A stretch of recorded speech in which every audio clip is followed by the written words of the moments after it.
All right.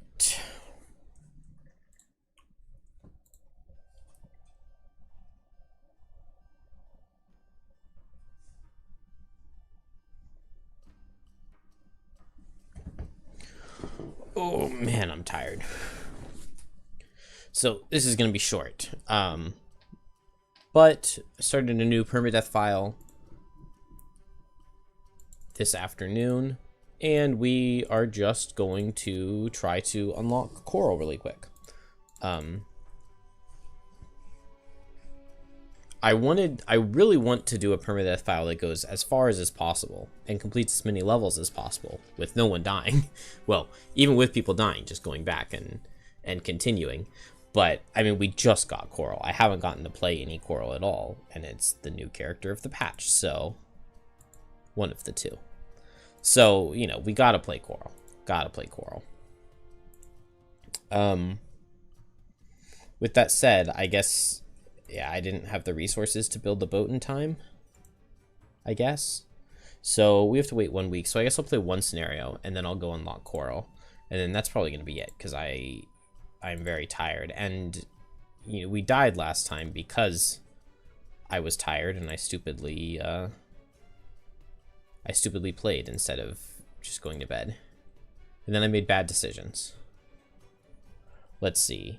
No helmet and a free hand slot here. So helm-wise, I mean, why not grab a spyglass, right? Because I could grab a crude helm. That would be the argument, but a spyglass I like. And then I can grab a one-hander, a heavy sword. Oh, this is Drifter. I could get the reinforced shield. I like the reinforced shield. I think I like it a little more than heavy sword. I think. Did I already... I already grabbed a perk here. And it looks like it's going to be a while before I get another one. What about on Blink Blade? What do we need item-wise? Just a helmet. Okay, well, so that's just also a spyglass. Okay. Well, that's full builds. Potion-wise, I can get a power. I can get a healing. I can get a stamina. I can get... What is this? A glancing? An explosive vial. Or a renewing potion. I'm pretty sure all of those are correct. Power is obviously pretty good. I can't get a frenzy. I can't get a muscle. Let's grab a health potion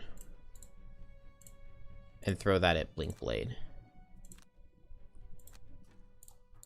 And then I could still get renewing. I could get renewing, I could get explosive. Explosive vial is not a potion I play around with too much. Let's grab one of those.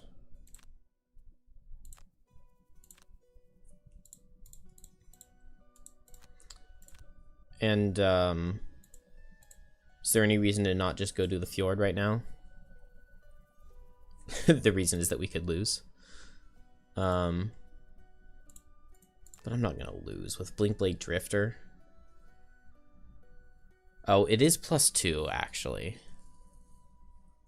That is actually kind of a reason to not go do the fjord. Because the level's still hard on +2.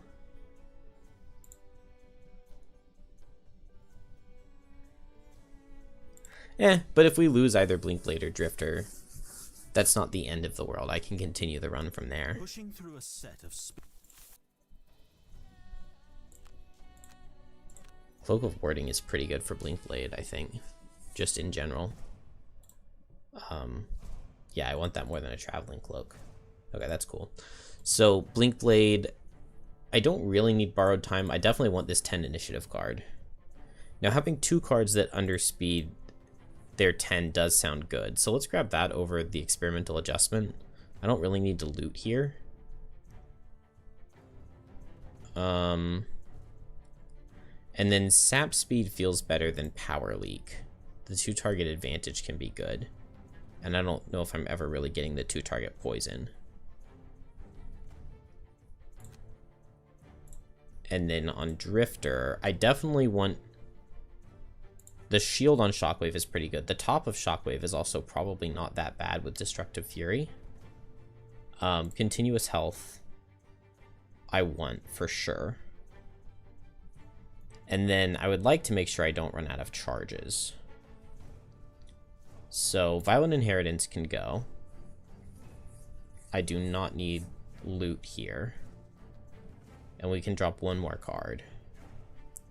It could just be Destructive Fury.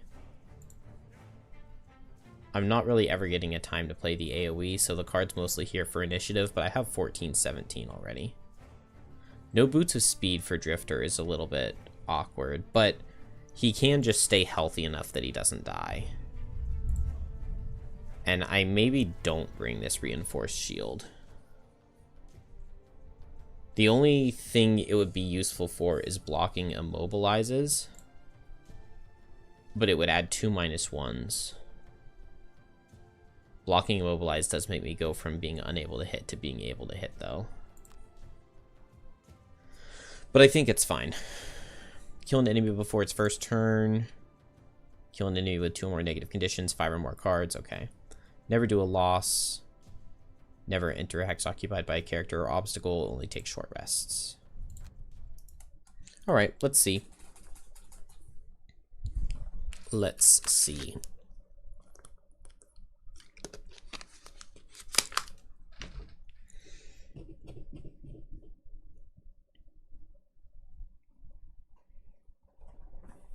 One thing I really don't know about playing this level with Blinkblade and Drifter is which one I want to go fight the Wind Demons in the second room.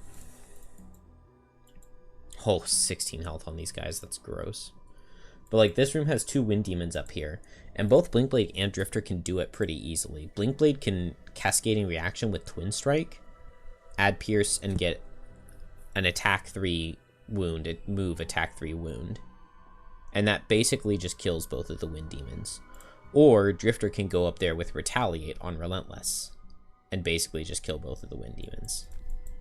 So it works well either way. But I start by going late, running at this guy, activating Crushing Weight in front of him, and then I can activate Continuous Health the following turn.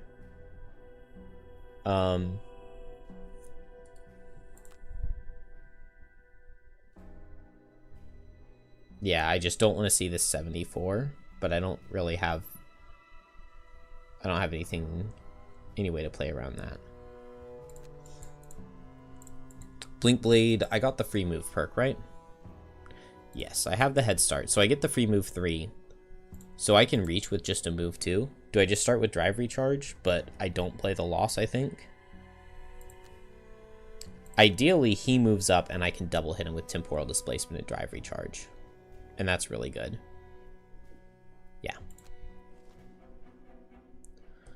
Okay, that's the one card I said Drifter did not want to see. Because now I don't know how Drifter reaches on the following turn. So I could choose to not get attacked if I want. If I just stand still, he moves 4 and he hits the scenario. Yeah, no matter what, if I move 4, okay. I just won't be able to activate Continuous Health, I guess. But I'll let him hit me. Okay, this guy does a lot to the scenario. Leather armor, sure. Dang. Dang, okay. Well, unlucky start. +2 into the scenario, and then a useless leather armor. Blinkblade gets a decent start. I don't know if I want to use any of these items. Blinkblade also has a health potion, which is nice. So, I could just double hit him? Reckless guarantees that I go faster than him. I guess I'd rather save Reckless on a turn where I could potentially kill him with it. Because, like, underspeeding the 10 this turn doesn't really help me. I need to underspeed the 10 on a turn where I can kill him. I guess I can do that with borrowed time, but... This seems like a fine time to just play Twin Strike. Maybe Twin Strike with Kinetic Transfer. Yeah, the Immobilized card doesn't mess me up there at all. And then Drifter, I didn't take too much damage. I can just move up to him with Shockwave. And hit him with Sustained Momentum. Okay. The Immobilized card is not bad for either of my characters. Oh, but if he outspeeds Drifter next turn, that's actually really bad for Drifter. If he outspeeds and runs away. Dang it, I should have Spyglassed.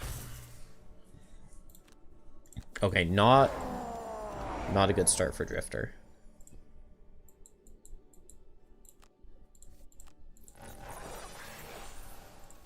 Blinkblade gets to do the damage. Dang.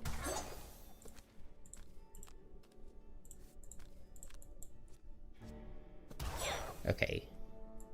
Okay, so I can outspeed him this next turn and attack him for 6. But I don't have any bottom damage, do I?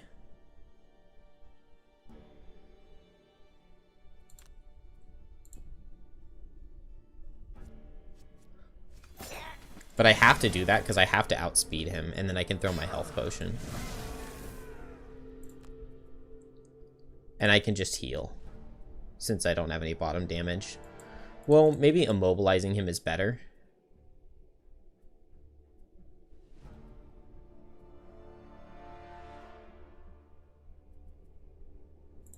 I'm going to heal. Because 5, I'm going to go down to 4. And then, yeah, I can heal 5 back up to full. Then Drifter now.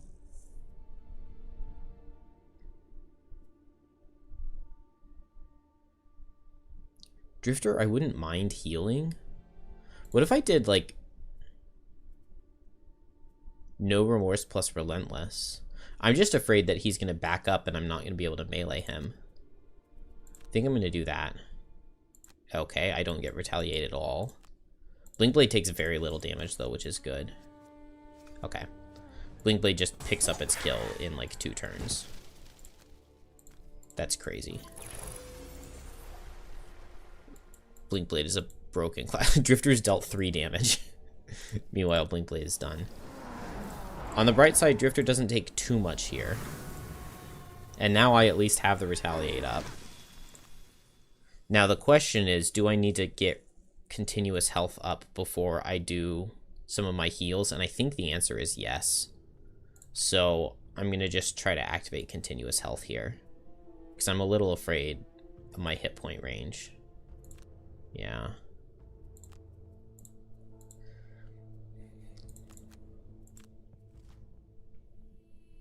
Okay, good. This is a disadvantaged attack, and I get Retaliate, and now my continuous health is up, and I get to melee. So that was a very good card to see. I'm going to Spyglass this one. Okay. Not a useful Spyglass, but not bad. He's going to take Retaliate, and I could just kill him with Explosive Vial this next turn. But I might be able to save it.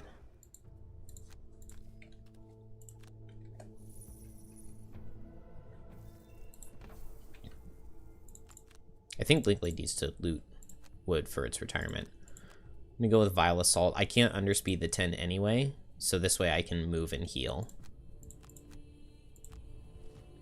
Yep, there's the 10. Okay. I survive as long as it's not a +2 or a crit.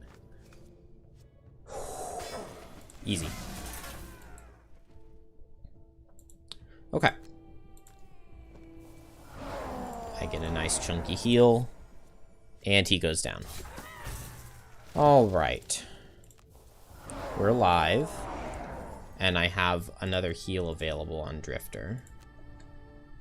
And I didn't use the health potion for Blinkblade. That's going to be really good for Blinkblade's last room. Unless I send the characters together. David always tells me to send the characters together, and I never do, and then I always lose. So... Do I drop borrowed time here? It's only here for initiative.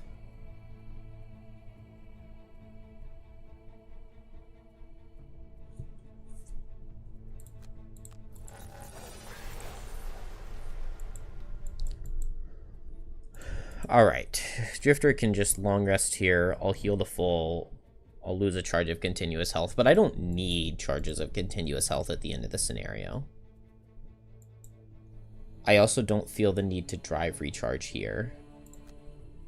Since I'm not up by the wind demons, I'll save Cascading Reaction. I think I open this bottom room with Cascading Reaction Blurry Jab, and I just run past the wind demon, and I just hit the 2 snow imps.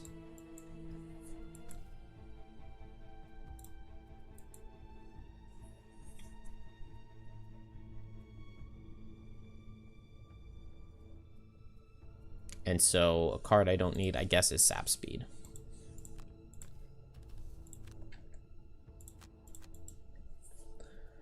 And Drifter, keeping good movement is going to be really important. I don't know if Drifter has enough movement to do this room, and this room. So I feel like I am going to split.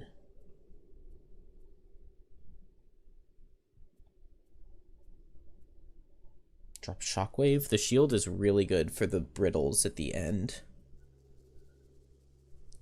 Bloodletting and Sustain Momentum just seem like good cards to drop. As does Fortitude. I need the move on Deadly Shot, so none of those 4. Heal is obviously really good. This loss is a lot of burst damage. And heal is good. I guess I drop the move on Draining Arrows. Now, Blinkblade could go... I think I will go ahead and go with Blinkblade. I have enough health on the scenario the Wind Demons can hit, and that's fine. And so I'll just go late, move 4, and worst case scenario, just get a charge back. What do we get? Okay. Moving a lot, Wind Demons. 1, 2, 3, 4. And 2 hits into the scenario. 2 hits for 3. Immobilize card out of this guy, but he's not moving. So Blinkblade gets good damage. I could tank this guy's hit into the scenario. An attack for 3 and a disadvantaged attack for 4. I don't want to.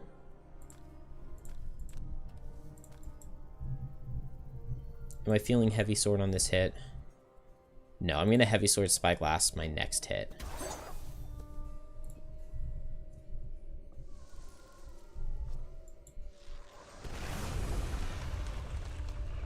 Okay, so I would have taken 2. Oh, and a miss. Okay, that's a nice miss. And now Drifter. Let's just get next to both of them, I think. And hit 1. Ah, a +1 would have been really nice. I should have Spyglassed that. Let's make sure Crushing Weight doesn't fall. Relentless Falling wouldn't be the end of the world. I want Reckless Augmentation. I guess since I didn't take damage, I don't need to play one of my bottom heals, so I'll just play Temporal as my bottom.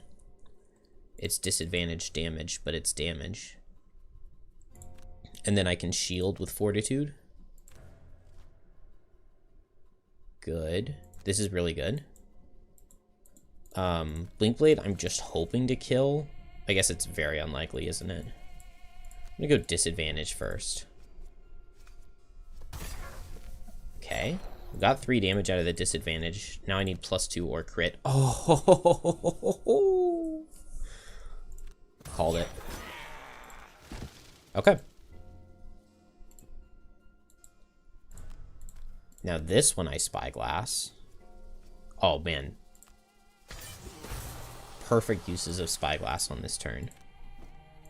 Okay, and now I retaliate into this guy.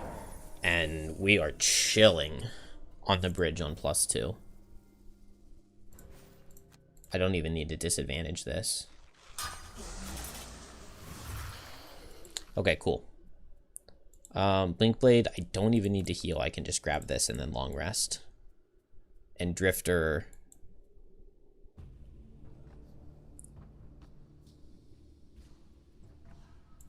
I guess I can hit him with a Bloodletting. If I miss the kill, I'll feel kind of dumb.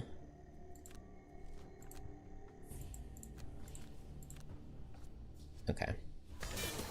So I get the Crushing Weight charge right back. I really wish there was a way I could kill him without losing that charge, but at least I got it back.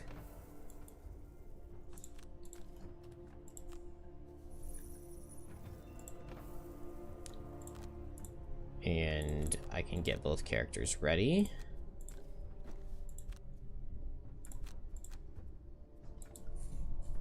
Okay, Blink Blade is in amazing shape. Probably want to keep some heals. Sap Speed can go. And then I think I just get closer.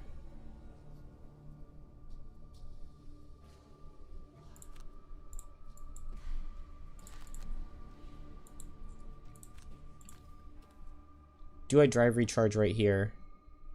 No, because there's a chance I might have to send Blink Blade up to Drifter's room.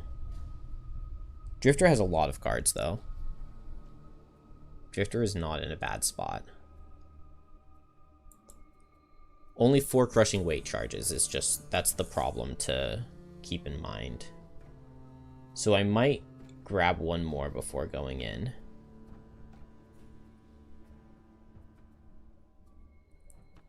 Drop Fortitude.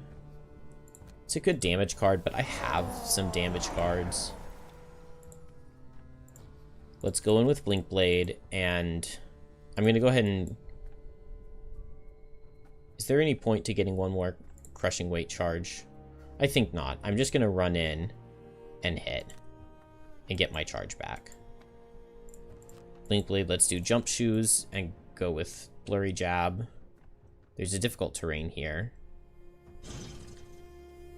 Oh, I don't reach.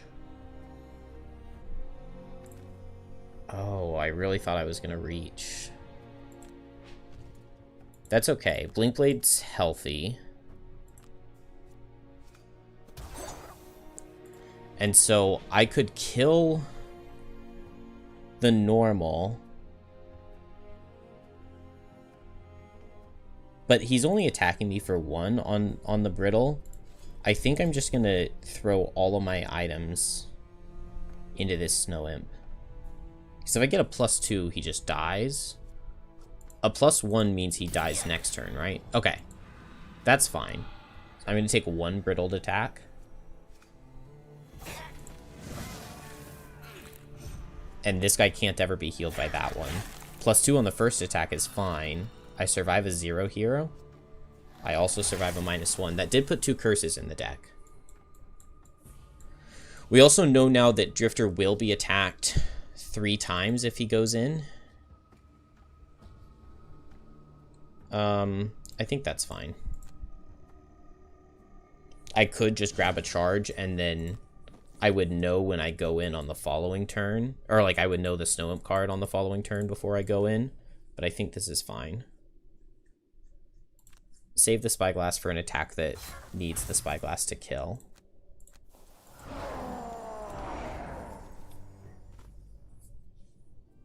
I'm going to disadvantage the brittled attack.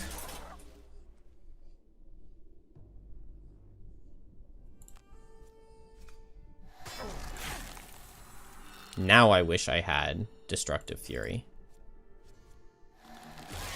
Okay. I blocked 2 damage. So I can move with Vile Assault to get the heal. I get a huge heal out of it. And then I guess just killing the Brittling Snow Imp makes sense. And then that puts me in range of the Relentless. Over here,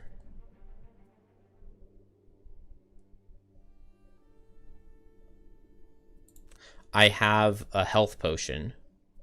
So I'll use the health potion. and I just target the Snow Imp. Okay, yeah, they're hitting really hard.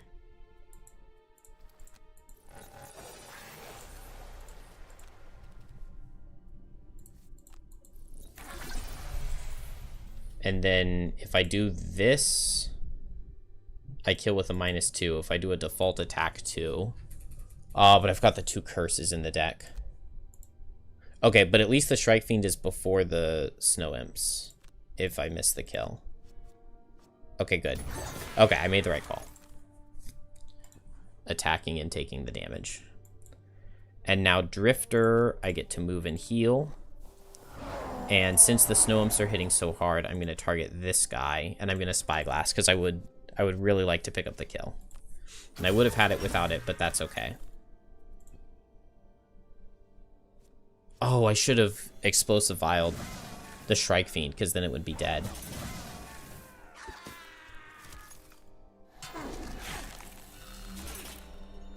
But that's okay. If I just outspeed it here, I can outspeed it. I can Explosive Vial it, and then I can just double into the Snow Imp, and I kill if I get a 0 on either attack. And then Blink Blade. Blink Blade, this just feels like a long rest. I can never die here. And it gets me a time token, and then I get the heal too, and it gets me my Spyglass back. Yeah. Alright, this was an extremely clean bridge. There is a chest, yeah. I don't think it's possible for me to go get it. It's a blueprint for burst boots. They cost like hide and corpse cap, and you get to, after you kill something, you get to do a move 4. It's like, it's eh. I am though going to pick up a little bit of loot. Because I can just do a strengthened Spyglass, heavy sworded, reckless augmentation, and kill with a 0. And if I do it with a kinetic transfer bottom, I can kill with a -1. So I'm safe to, I can lose Twin Strike to damage here if I need to. And I can just pick up loot. And then that lets me get loot on Drifter too. Yeah, it would take me 3 turns to get to that. I would rather just pick up these 2 loot piles.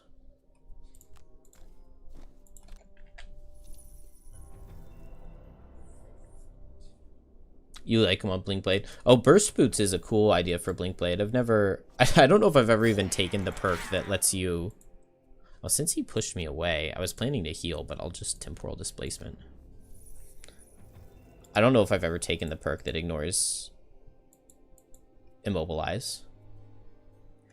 It's obviously not bad.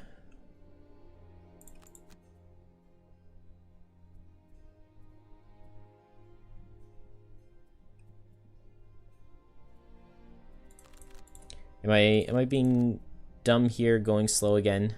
I can lose these 2 cards to damage. I just need to play one of my move 3s to get to the loot. Okay, nice.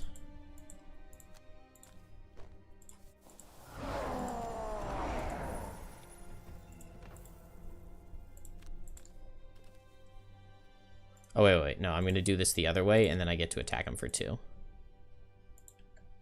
I just don't get the heal, but that's fine.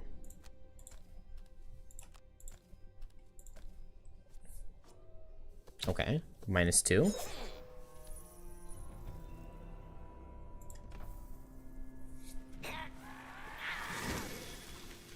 All right, and now... Good, I didn't lose kinetic, so I can just do kinetic plus reckless while fast. And I think now I am guaranteed to kill. Oh, no, because I have the curses. So theoretically possible. Oh, you know what? Which means I Sand in the Hourglass, because I have 2 time tokens now. And so Sand in the Hourglass bottom, I get to heal myself before I suffer the reckless damage, and then I can play another card.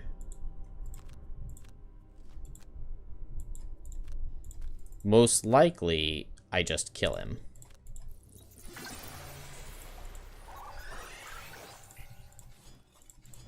but I could... Okay, I could have missed Cursed, but I didn't. Attacking last turn was important, though, because he would have survived without it.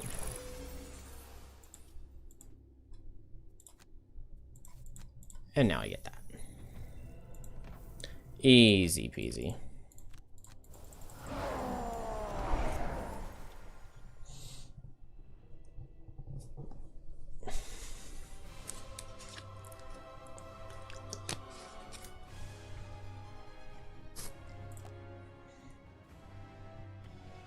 Okay, so I've gotten 3 piles of wood.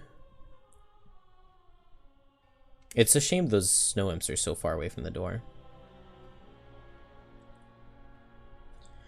I cannot believe how amazingly Blinkblade took care of its first room. Well, it's really, really nice when they move up on turn 1 before Blinkblade.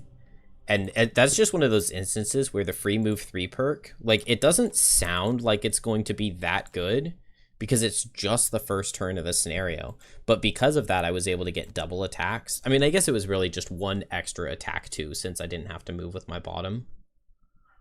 But I feel like if I'm not getting double attacks, then I myself am just really incentivized to play Drive Recharge. And playing Drive Recharge in that first room just would not have helped me. It was definitely much better to get two attack 2s out than to Drive Recharge.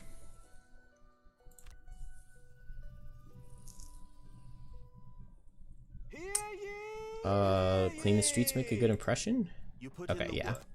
That one, I think it doesn't really matter what you do. I think it's good either way. Negative item effects. There we go. And now I can put the shield back in. Put the Dead Raven on for now. And build metal.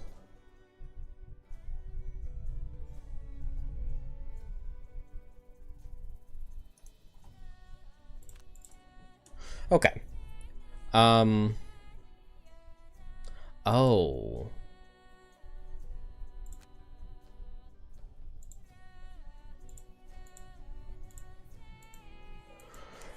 Well, I'm just realizing now that I don't have double invisibility for Jagged Shoals.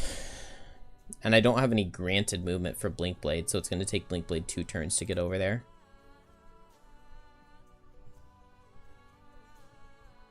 Did I have a level 4 Deathwalker when I did this last time? It's crazy. I think I did have a level 4 Deathwalker because I'm pretty sure I had the invisibility card.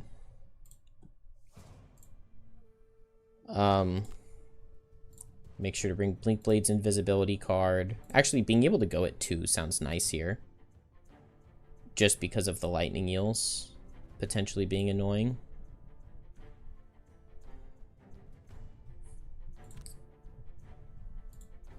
And then we just get over there as fast as possible, which I think has to be turn 2. Maybe not with the free move 3. And on Drifter, I just need to kill the range 10 guy. And then between maybe the Unbreakable Shield, maybe. I don't know if I'm playing it or not. But healing, staying out of range of the lightning eels, this feels fine. I have jump shoes too, which is nice. Lose a card and negate 2 or less damage from an attack. I feel like I can do that.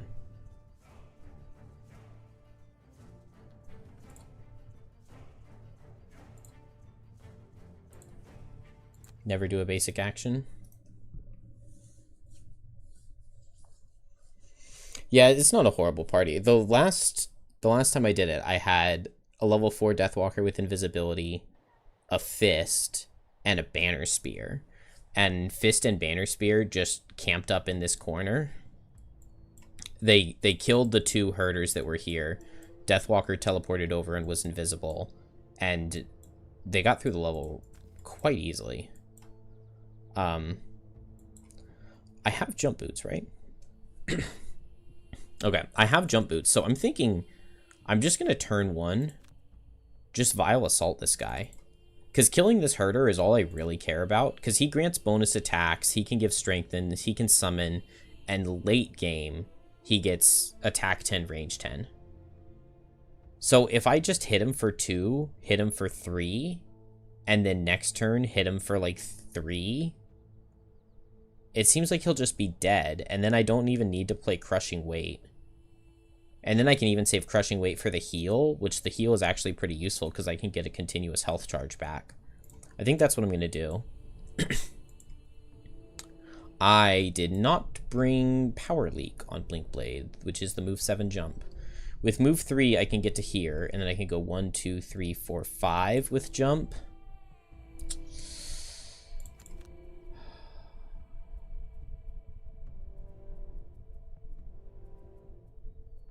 Well, that's a bit of a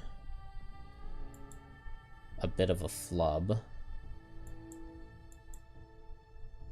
1, 2, 3, 4, 5, 1, 2, 3. So I can get to the rock if I want with Cascading Reaction. But then I'm not hitting the herder at all.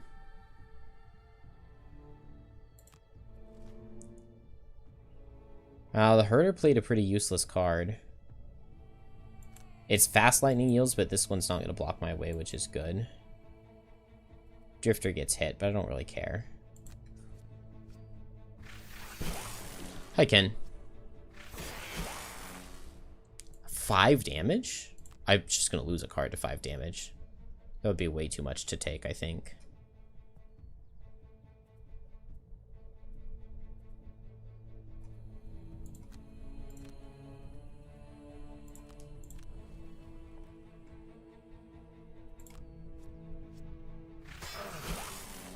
Man, these guys are actually really tough. Alright, Blink Blade moves 3. No movement out of pigs is nice. Man, that makes me really want to... Oh, maybe I should have taken the damage because I have the health potion. Oh, I get to hit this pig. That's kind of nice. Oh, and it's a crit. Okay, well, I definitely should have saved that attack for this guy. But I can hopefully just attack him this upcoming turn. No, I can't. Oh, they performed the heal 0. That's annoying.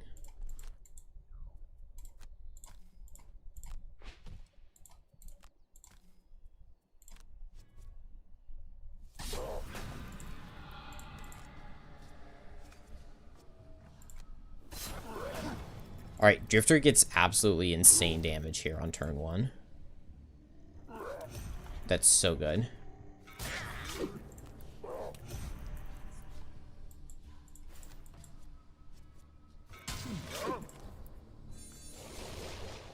And now, I don't really need to do anything on Drifter, because this guy can't ever heal himself, right? I don't think they have any heals. Nope, no heals. So I can just shield and play continuous health. And then Blink Blade. I can move to the rock and play Sand to the Hourglass.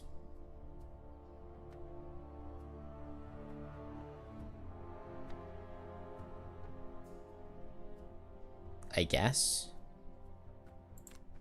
I don't love it. I like that Eel's being fast. It means I don't get hit.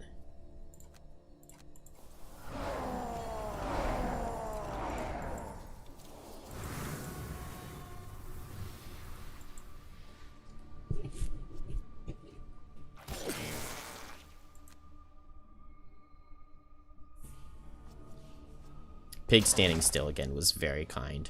Okay, we will lose a card to 7 damage. What on earth is that? He crit me, okay.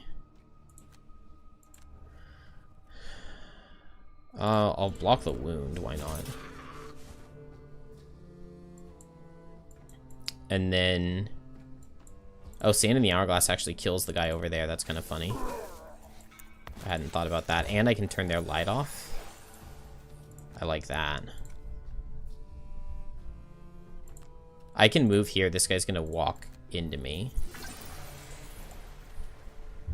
And then I can kill him by going invisible this next turn.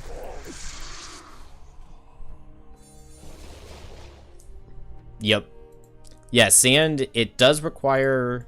Or actually, I don't even know if it requires line of sight.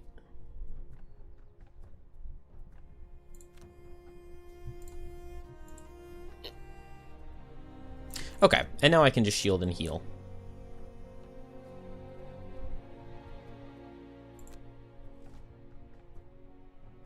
Now we see the fast pigs, but too late for them.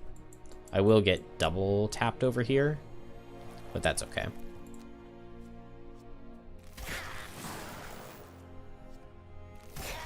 Is that even okay? No, I'm going to lose a card to damage there.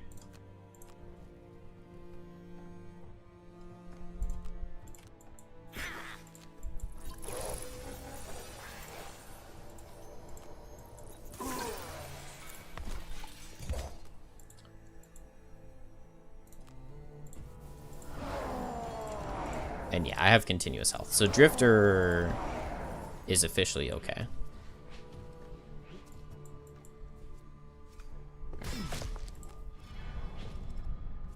This is Jagged Shoals, scenario 14. The stand next to a rock level.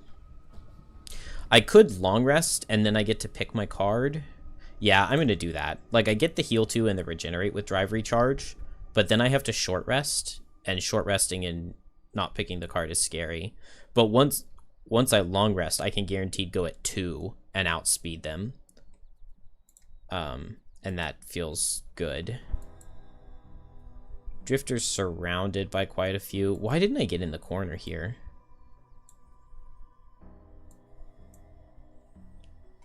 I kind of want to just... I'm going to long rest Drifter, because it's going to let me get my jump shoes back. And then with jump shoes back, I'm going to be able to get down here and then get down here. Or maybe even no remorse. 1, 2, 3, 1, 2. And just get really far away.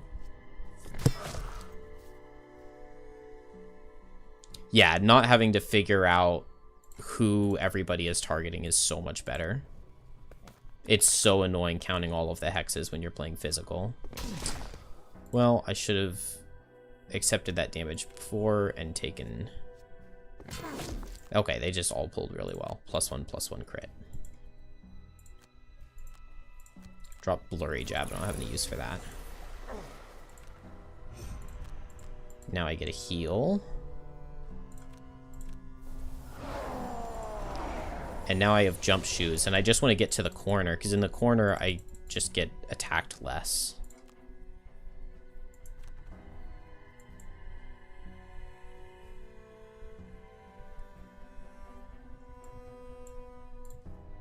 And then Blink Blade, I just guaranteed go faster.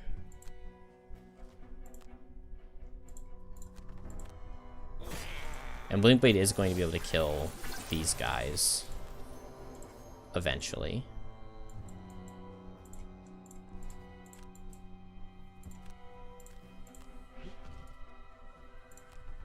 Lightning Eels are not stunning.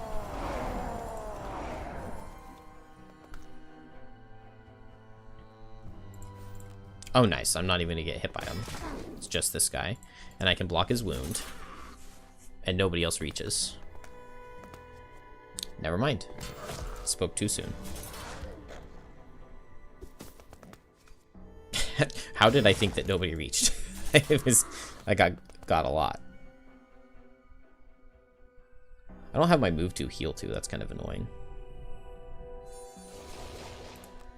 They have an 18.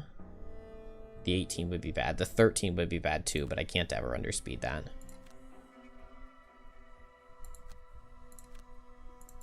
It's okay. I'm not in bad shape.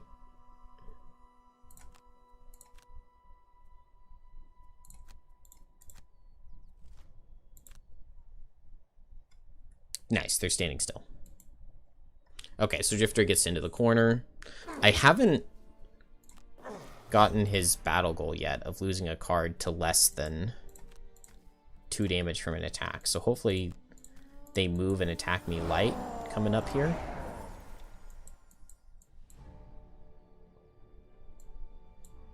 Oh, and I did do a basic action on Blink Blade.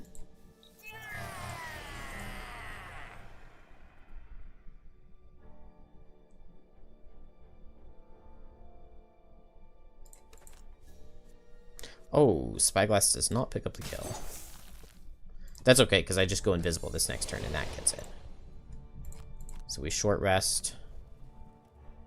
Guaranteed go faster than them, invisible, and move there. And Drifter can just long rest. Okay, I have a very good chance to lose a card to 2 damage here.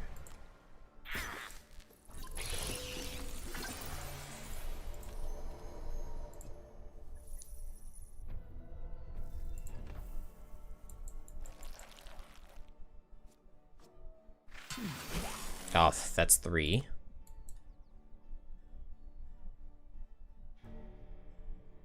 Come on, piggies. You got 2 chances. There we go. Okay, I'll lose a card to 1 damage. And I will just accept 2.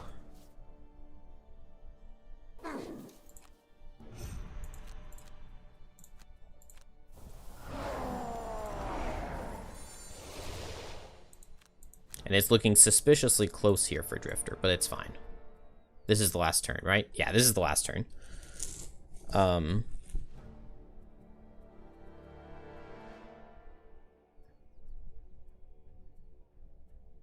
Man, if only I had a time token, I could get a loot. I guess I saved my items, right? I can try to kill this guy. Specialist perk is the main culprit for you, for the game needing warnings when you do stuff against your perk. That would be really nice, yeah. I'd never thought of that before, but it's really, really annoying. Because you never think about it, like you're just playing and then you click on that basic action. Yeah, every time you read it, it's like, well, I'm not going to do any basic actions. Why would I do that? And then it just always happens. That's also one thing that I dislike about this.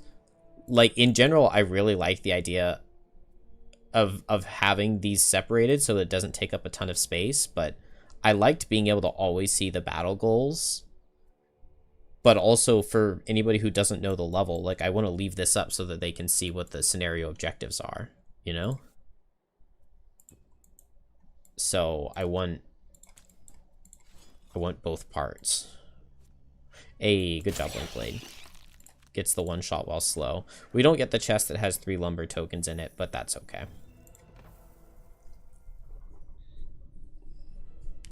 We made it through.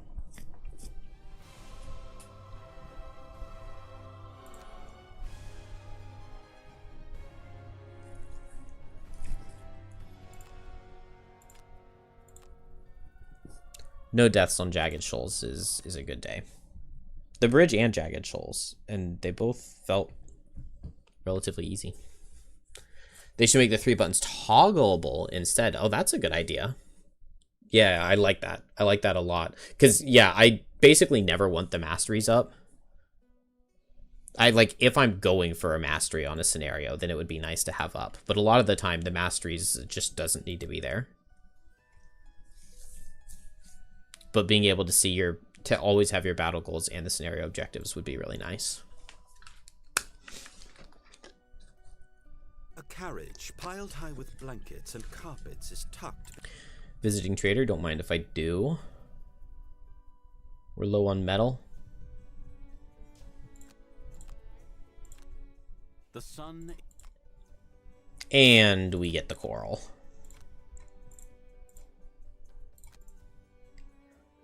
I guess let's go ahead and get the lumber camp as well.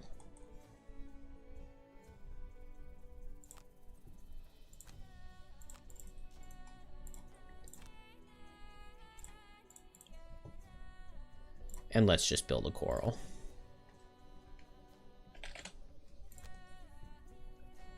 Well, I don't really want to do either of these. 8 names and 100 gold. Both of those would happen really easily. Aether Outpost. Let's do that. And then starting items. It could be leather armor. It could be... I guess there's an argument for Amulet of Life, isn't there?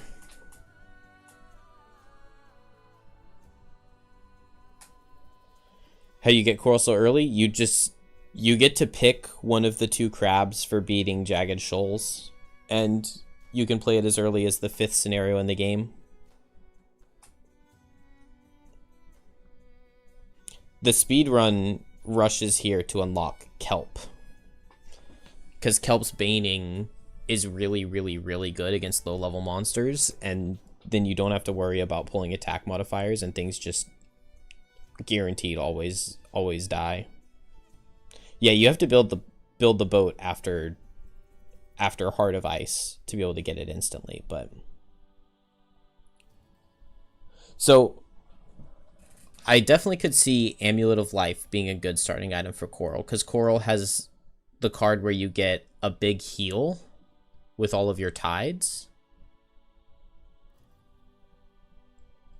And that way you can Amulet of Life off of poison before the big heal comes in. Nothing else really speaks to me. So I think I'm just going to grab a Heater Shield and an Amulet of Life. This is definitely the earliest I've ever made a Coral.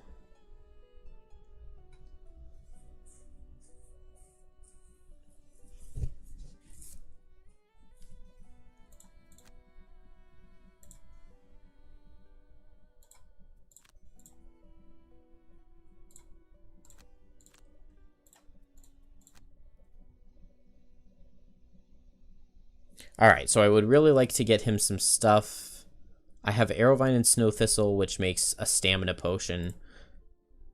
I guess Stamina Potion's actually pretty good for Coral, isn't it? Now that I think about it. Let's just grab one. I'd rather have one than not.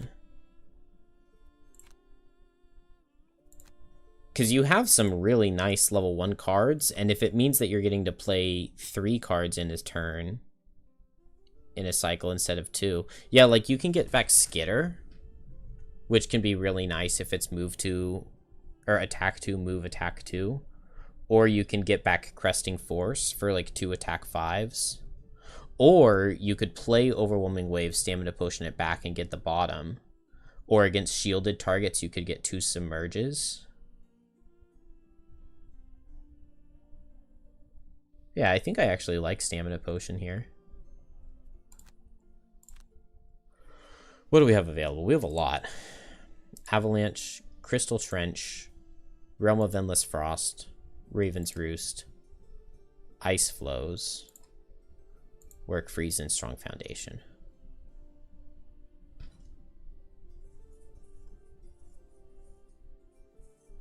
Hey, Brian. I assume that Coral can tank at +3. I've never played Coral on +3 before. This is only +2 currently. He gets a lot better at tanking. Like, there are a lot of really good tank items that you can buy. So it needs to be able to buy those. And then this level 4 shield card is really nice to be able to run around with shield 2 and then have shield 3 when you long rest with the perk. That plus some items plus the cleansing swell to be able to like heal 6 and then heal 2 on your long rests means that you can just tank so much damage and then heal off so much damage. It's really good. My favorite class in Frosthaven to play, what is the most OP? And no, I haven't played any of Gloomhaven 2nd Edition. I've looked at 4 of the starters for it. My favorite Frosthaven classes to play, it depends on what the party is, but I love playing high-level Deathwalker with Hungry Grasps. That's one of my favorite cards in the game to play. And I really like playing Kelp, going for a Bane build with other characters in the party, especially if one of those other characters can Brittle. So Bane Kelp with Brittle allies and Deathwalker with Hungry Grasps, especially if it's Deathwalker with Hungry Grasps with a hazardous terrain ally for just insane pushing and pulling.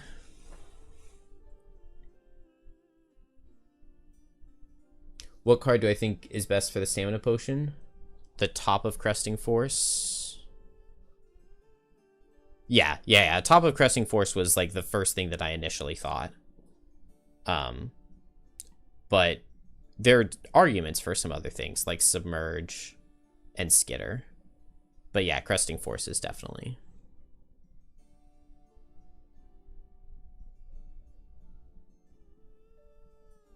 Oh, I see. Yeah, it's crazy to think back how strong the original Gloomhaven potions were. How do you re-roll retirement quests quickly? You just, after you see them, you just hit back twice. And then you just name yourself again and you get new ones.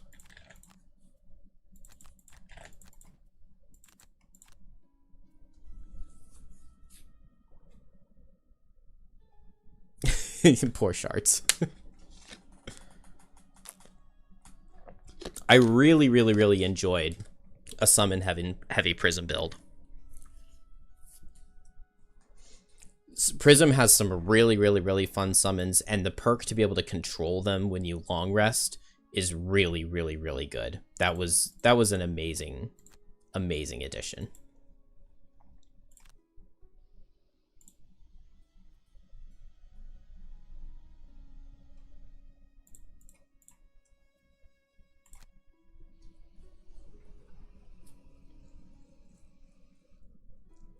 Shards is not in digital yet. An explode.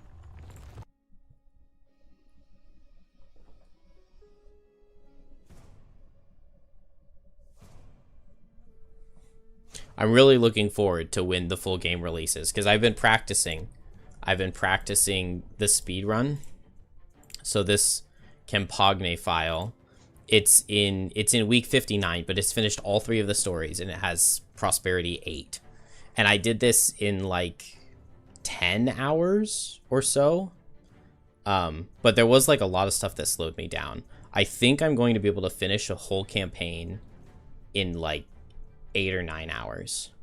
Maybe 10, because there are still like 6 or 7 scenarios that this would have to play that aren't in the game yet. But I've had 3 files. Oh, did I delete one of them? Maybe not. I've had 3 files that I got all the way up to Prosperity 8 in the last like 2 weeks.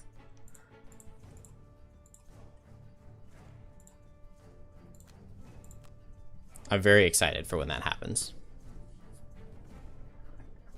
Yeah, I really hope that they're going to implement New Game Plus. So if you've beaten the campaign, you could start a new one with all the classes unlocked. Like I've seen that asked for multiple times in the Discord, and I don't think any of the creators have ever said that they would do anything like that, but I can just choose to believe that they will.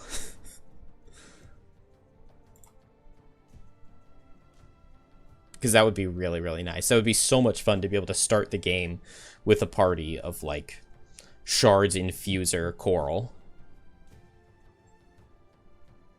You know a way to unlock all the classes now? Do you have to like go in and edit the files? I think the reason you can't get masteries in scenario 1 is the rulebook for physical explicitly says you cannot get masteries in the tutorial scenario, in scenario 0. And I think somebody read that and they were like, oh, okay, we don't get masteries in the first level, but scenario 0 isn't in digital. So they did not need to do that part. But that is my assumption.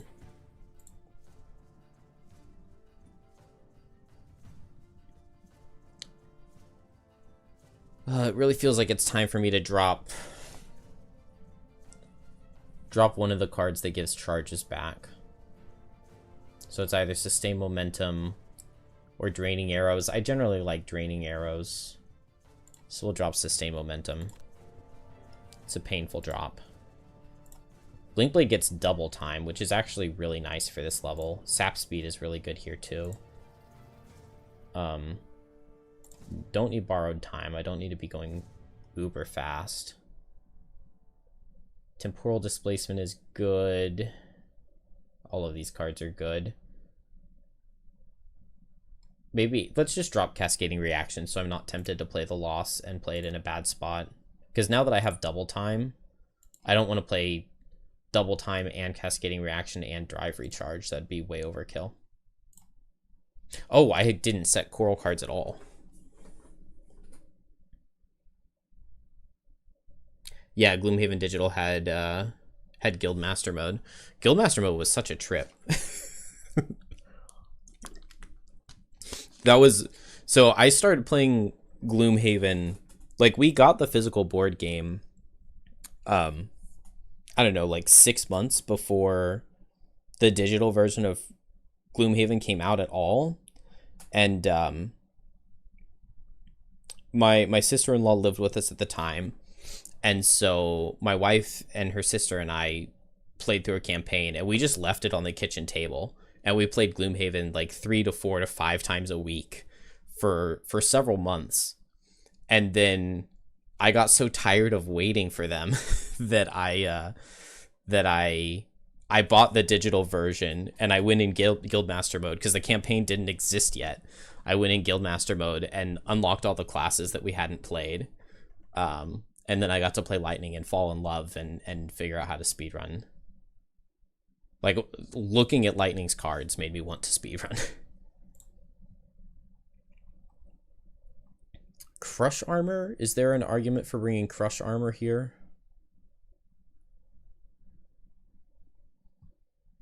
I'm not going to worry about it.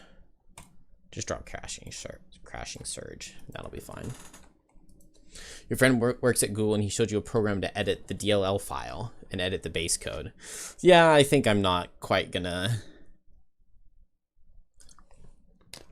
go to that extent.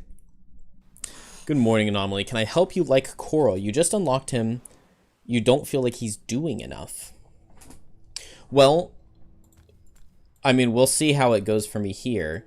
Generally, my Coral idea, my Coral plan is you sit back and you kind of get in the way. You've got your Sharp Chitin, and once you're level 4, you have your other card that gives you permanent shield. And your first turn of the rest cycle is basically always going to be really lame because it's almost always Sharp Chitin with Overwhelming Wave. But then as soon as you have Overwhelming Wave out, like, I would say at that point, look to be playing no more than 1 Tide per turn. Because if you just go Sharp Chitin plus Overwhelming Wave, that's going to give you a really nice Skitter almost immediately. So then you could play like Skitter plus Rancid Brine. Initiative early can feel like an issue. But I do really like the level 3 card that gives you like an 8-speed move 3. Or, like, I think that's the way I prefer to play it. But if you want to just stack power potions, then you can just do nothing but play Tides every single turn.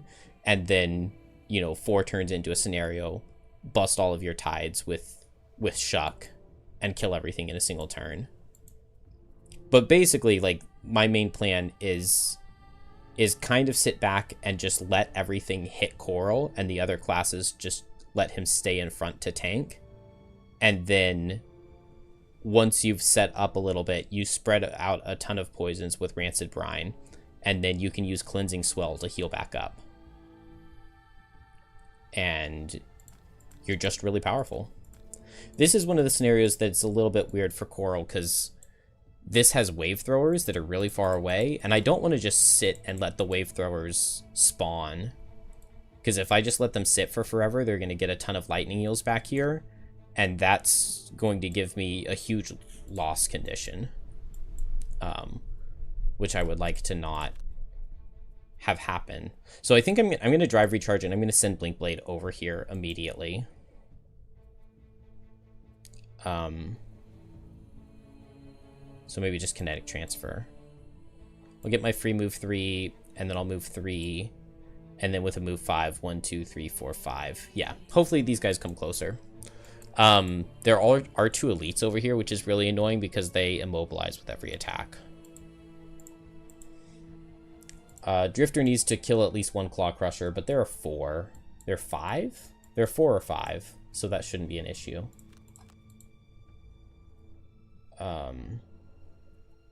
Shockwave might be really good here because these guys are probably going to summon some eels. And this does feel... It feels a little bit slow for Coral. Man, 18 health on this guy is really annoying. Maybe I can run everybody past. I don't have sustained momentum. I wouldn't hate activating sustained momentum on Drifter here. Blinkblade can get in the back because he gets the free move 3, and this is difficult terrain. Do I go Sharp Chitin? There's not much point in doing so, but I think there's also not much point in not. Unless I would just want to go fast next turn. But I probably am not getting much out of going fast next turn. I can go ahead and Rising Flood and put some water, and then that means with Submerge next turn, I get a lot of move. I can go 1, 2, 3. So at 25 speed, I could get up to here with Coral next turn, and then I still have a card, and then I could Skitter. Yeah, I like that. I like that. Especially if I could get a Rancid Brine off. Everybody's moving. I really like that. No summoning. Really nice. The devs said launch would have house rules, and you think it includes starting the game with all classes or at least campaign editing so you can import your tabletop campaign to digital. If they put campaign editing in, that would be crazy. I've seen people request that kind of thing a lot, and I've just assumed we would never get it because it seems crazy to me.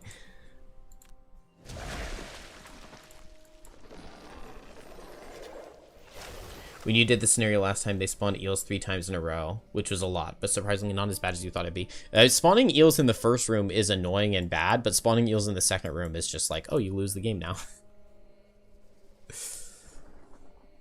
You're building your Coral tanky. He doesn't die, that's for sure. It might be that you lack perks, but the low damage hits get nullified by -1s. You haven't had success with making water tiles. I generally don't make that many water tiles, but the last Coral I played, at least at low levels, I really like this Rising Flood card. Just the fact that you get to play 3 cards in a turn, that can mean that your third action, your free action, is just immobilizing 2 monsters, and who cares about them suffering 1 damage? But it also, like, in a situation like this, where I know that movement's going to be a bit of an issue for Coral, it makes Rising Flood pair really, really well with Submerge that I want to play this next turn. Just because I get 2 free points of movement with my top, and normally the only way you're moving with your top is with Skitter, but Skitter is a pretty good combat option for you, since at the very least you can throw out 2 poisons with it. So I generally don't make a lot of water, but making some can be pretty good. If I use my boots, I could get to here, and then if I move 5, I could go 1, 2, 3, 4, 5. Oh, I barely can't hit these guys both with the sap speed. So I think I'm going to save my boots. And then the question is, do I drive recharge or do I poison? Because putting the poison on this Claw Crusher seems really good, but I can poison with Coral. So I'm going to drive recharge. I want Blinkblade to kill these things before they summon, and if I could get a Bless, that would be really nice. I've also kind of put myself in an awkward situation, though, because this guy could go at 13 and immobilize me, so I have to underspeed him. So I guess I just have to underspeed and move for 5. Yeah, I think that was kind of ill done. I could move for 3 and double time this guy. Maybe in that case, I move for 3 and I Blurry Jab. I like that more because then I get to keep my ward rather than losing my ward. Yeah, so I'll move for 3, lose my ward, get it back, and then attack with Blurry Jab. And then the wound plus maybe like experimental adjustment damage or something, I can just kill this guy with that. Maybe I poison him and I can hit him with the bottom of Temporal Displacement once I get onto these 2. I would love for Coral to get over there as well. Sharp Chitin with Submerge.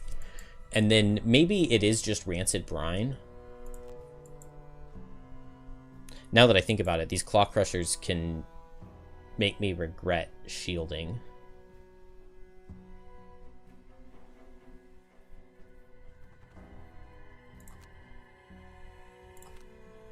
I'm going to go ahead and set Cleansing Swell because I'm going to need the heal anyway.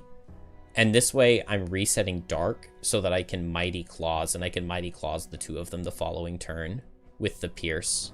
Because they never do anything with elements, so I don't have to worry about them stealing. Drifter, it's unfortunate, and the water's actually kind of in Drifter's way, because Drifter wouldn't mind going this way. But Drifter has Jump Boots.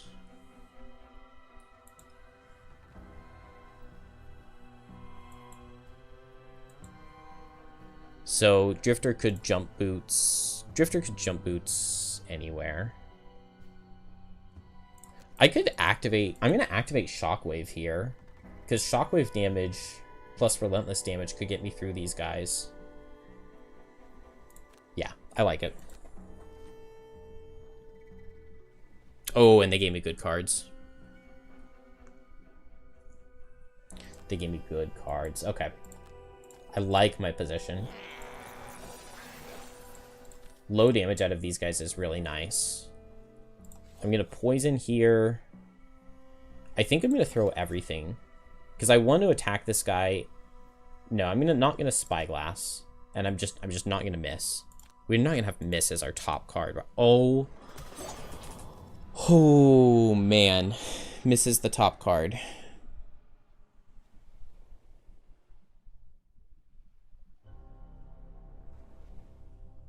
The second room of this mission, they program like Frozen Fjord, where the scenario just has damage counters instead of the tile management.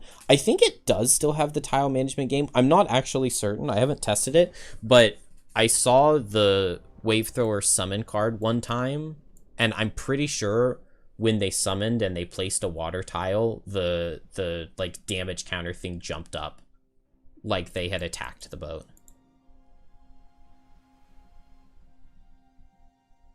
That is a really, really, really painful miss. I really wanted that attack 5 to deal good damage, because I really wanted to just incidentally kill this Wave Thrower. So not getting that Spyglass there is going to end up being very painful.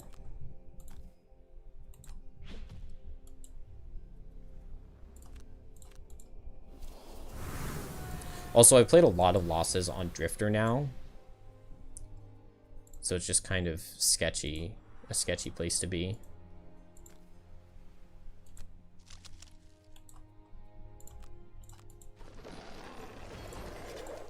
Alright, Coral is set up for a nice Mighty Claws on this upcoming turn.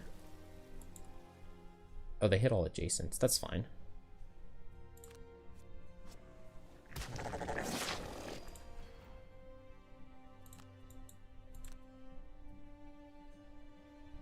No point in blocking the poison, really. Would I rather block Impair? I mean, this guy doesn't Impair, so I'll block the Impair. I don't know if it matters at all. This is an attack for 0, so... Oh, I'm so sad about Blink Blade. Oh, extra tiles don't affect the objective? Okay, I hallucinated. I could push this guy away to block an attack too, but... I'm still going to take the other attack too. And then I still take an attack 1 if I do so.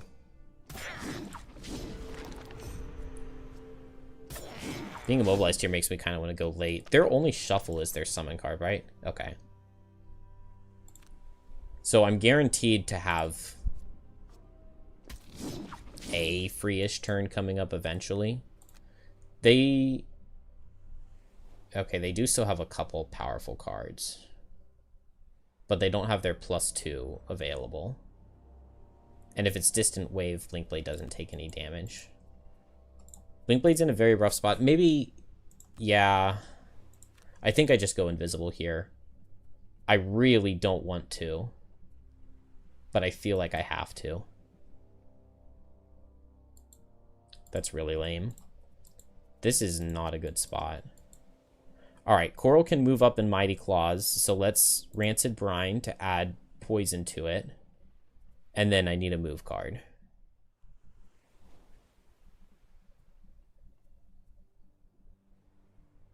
So we'll just play Soft Flesh. Drifter. Unfortunately, these guys aren't next to each other, so my Shockwave doesn't do anything, since this guy saw multi-target. But this is a fine time to... I guess I could remove a poison and hit hard with Fortitude.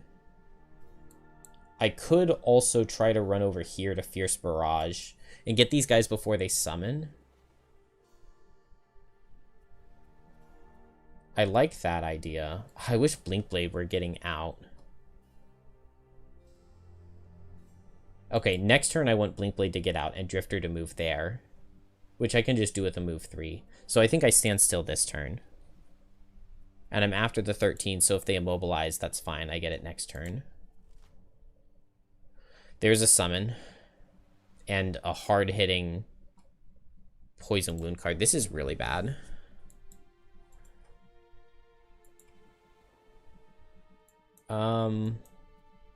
There's not much point in going invisible now, so I think I just attack for 2.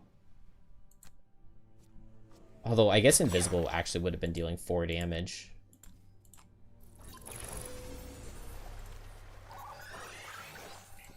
And then, I guess I could Twin Strike. I was thinking Sap Speed to hit 2. But Twin Strike actually gives me a chance to kill this guy. Not if I just pull... I've only pulled -1s and miss. Crit? No. Dang it.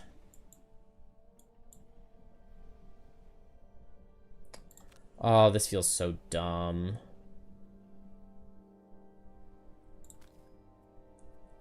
Okay. Oh,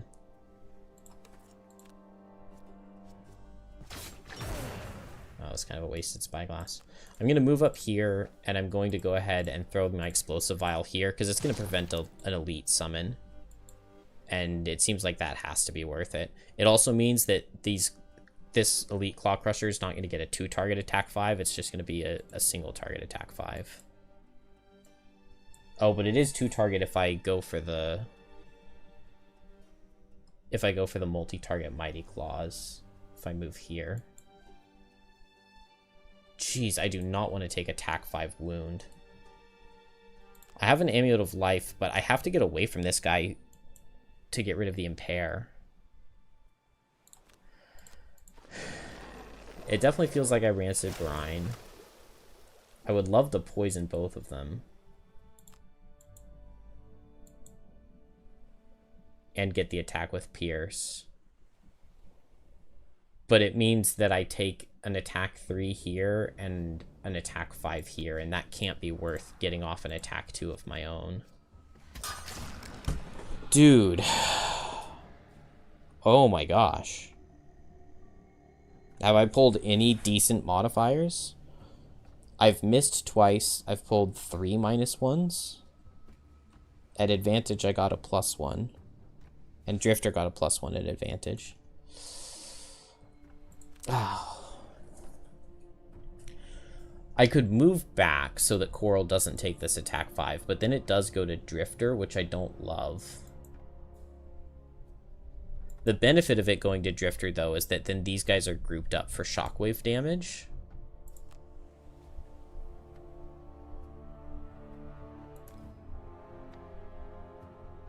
Drifter's taking attack 6, attack 4. That's too much damage. But honestly, can Coral even tank it? Not really.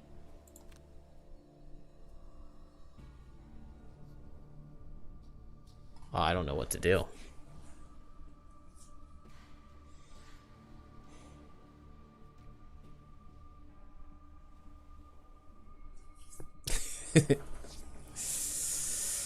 Hey, Paradox. Well, this is not very far. This is it's looking like this is going to be the second time where I lose on the very first scenario where I have a Coral.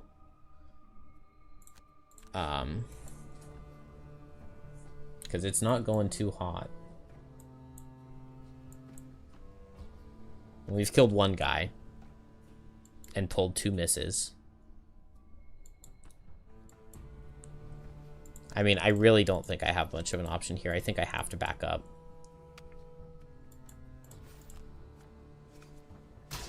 Gosh. And then I give them disadvantage, and he pulls +2, +1.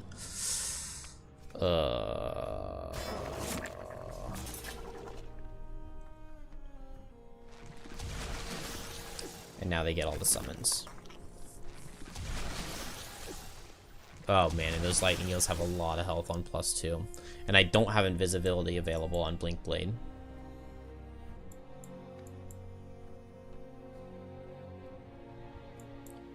Okay, Drifter is impaired, poisoned, and wounded. On the bright side, I do have Fierce Barrage here. Maybe here. Gets a lot of good damage. Need to play it with Vile Assault. What do I do if it's 13 out of Claw Crushers? I think I literally just lose.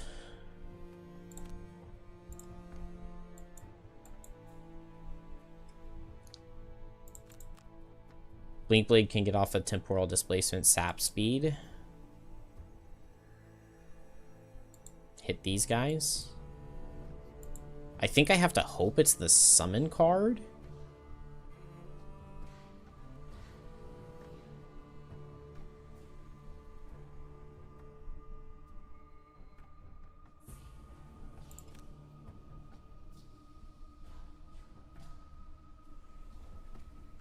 Down to the Depths is pretty decent against the Lightning Eels, because it's really easy for me to go after them.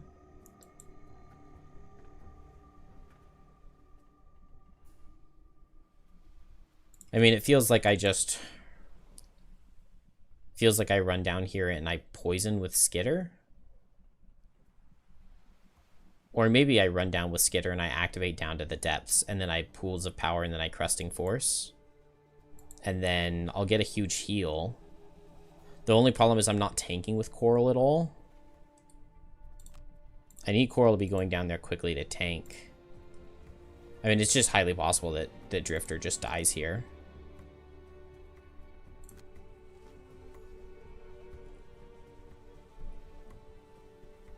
Dang, I should have gone at 41.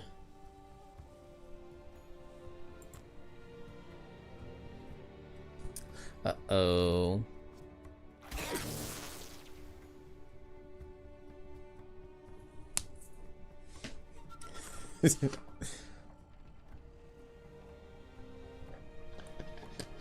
If I die here, I could continue just without any of the classes that died. The problem is that I want to play Coral because it's the new class that was just added. But I don't see how I get out of this. I mean, there's so much damage coming in this turn.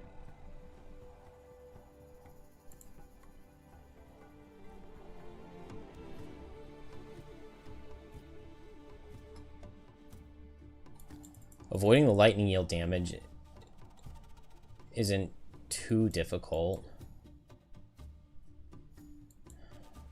Is there a chance that I could kill the Claw Crushers? I don't know. Drifter pulled pretty well.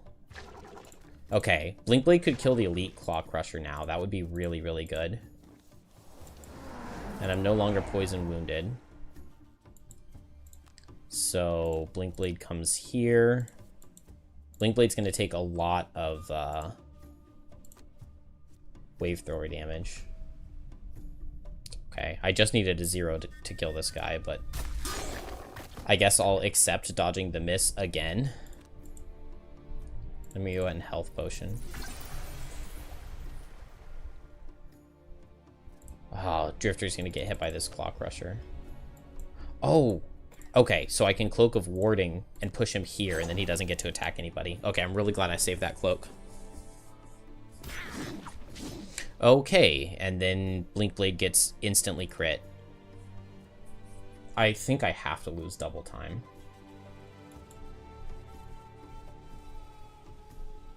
Because this attack immobilizes me, and if I go down to 4 health, I mean, I would be immobilized right here with 4 health. I don't feel good being immobilized here with 7, so... So my options are... Ooh, the power just flashed. I think I come down here and I hit... Because I get poisons out this way. And then I move here so that this guy doesn't see hitting Drifter with multi-target.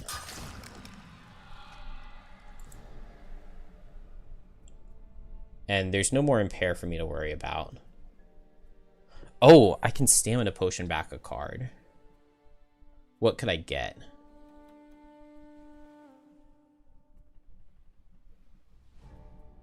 So I have 4 tides out. So Cresting Force is going to be an attack 4. 5 if I activate Pools of Power. And I probably will activate Pool of Power. So I could get back Mighty Claws just to use for the initiative. And then I get an attack 4 here. I mean, that's not amazing.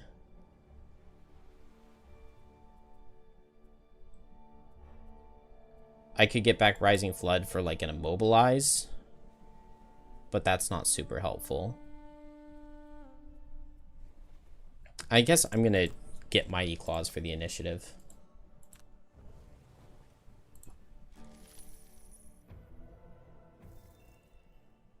Circlet of Eyes on Coral.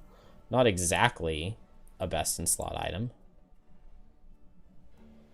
Gosh, do I activate Continuous Health here? It feels like it could be good. I could run over here with Draining Arrows and Bloodletting.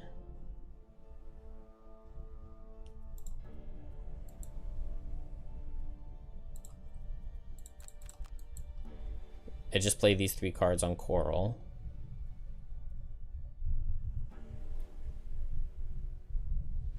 It might not be... It might be move with Pools of Power. But I would like to get the Tide. We'll see. And then Blinkblade, I have to go slow, so am I long resting? I think I am. They're not super likely to be playing huge damage. Not playing huge damage, but they are playing damage. Lightning Eels don't get to hit anybody. Claw Crusher, I really need to be dead, because him giving multiple poisons and wounds would be really bad. So let's Pool of Power, hit him with Cresting Force, and pull a +1? No. So I can hit him with Mighty Claws and pull a 0. Yikes. Okay, good. We get the 0. He doesn't get the attacks. I did not get off everything that I wanted. And they're going to be multi-target. Given that they're multi-target, I just put Drifter so that he's not in a triangle with anybody else.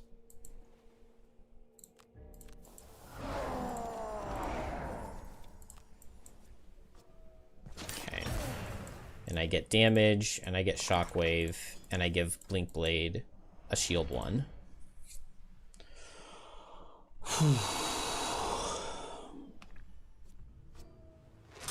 I wouldn't say that it's that early level Coral isn't that good. It's just that I have literally no... Oh, yes. Good job, good job, good job surviving. I don't have any gear on him yet, right? I mean, I just started with all of the brand new stuff. This isn't really the best level for it. And it's level 1 and my other character's level 3 and we're playing +2. So like normally a level 1 character is facing level 1 monsters and Coral's facing level 4 monsters right now with no items and no potions. So he's just very, very, very under geared to be in this situation.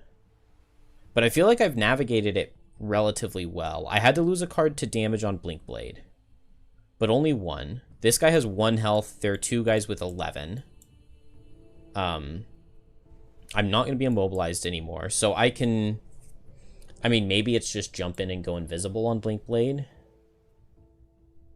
Sap Speed's going to be good. Sand in the Hourglass is good.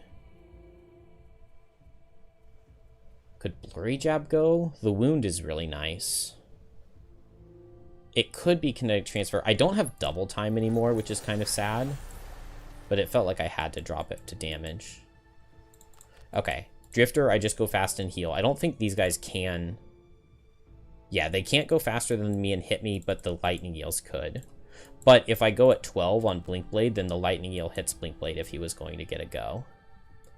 And I think I experimental adjustment and I temporal displacement, and I can do ranged damage and hit. And then I'll be invisible, I run away, and Coral can tank. Because I get the Cleansing Swell heal. Definitely not what I wanted to see. I definitely wanted to see move and attack.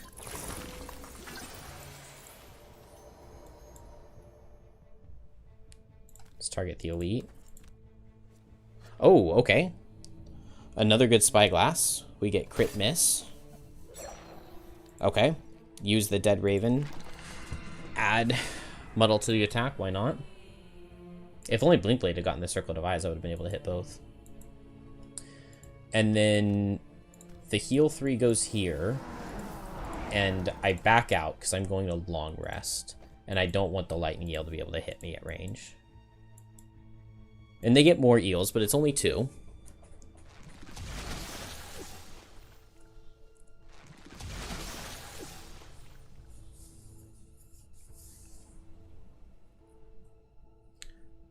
Could have brought another level 1 character. Yeah, that's true.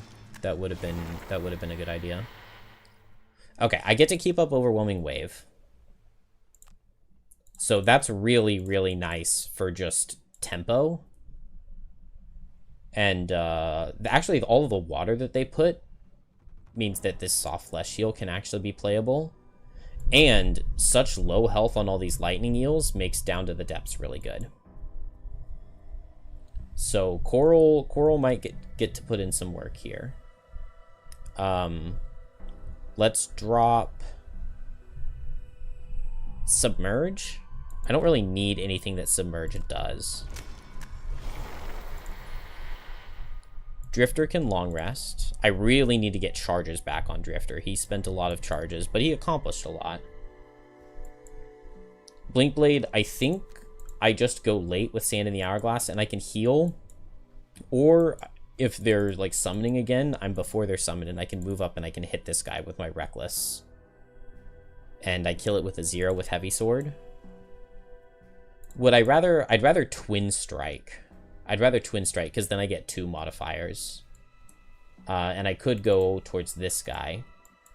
And I have Overwhelming Wave here. So I think I activate Rancid Brine. And I move forward. Maybe I activate Down to the Depths.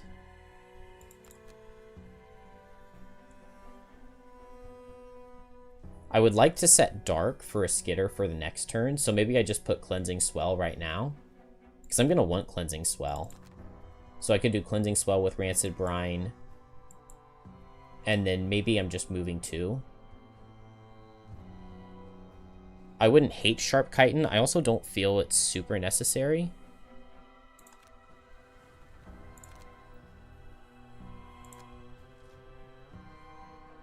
Okay, so nothing out of eels.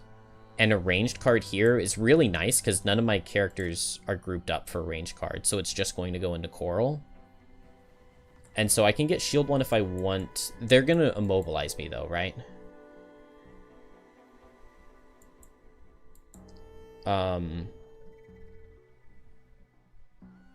So what do I do about that?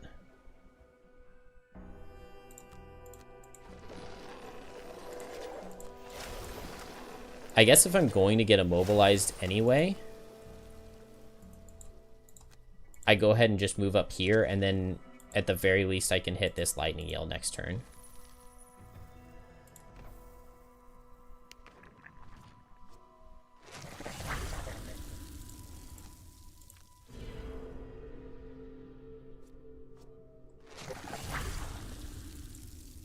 And then Blink Blade, I think since I played multi-hit, I could heal both of us for 2, but since I played multi-hit, I'm going to go for this one. Because preventing these guys from summoning is the biggest priority.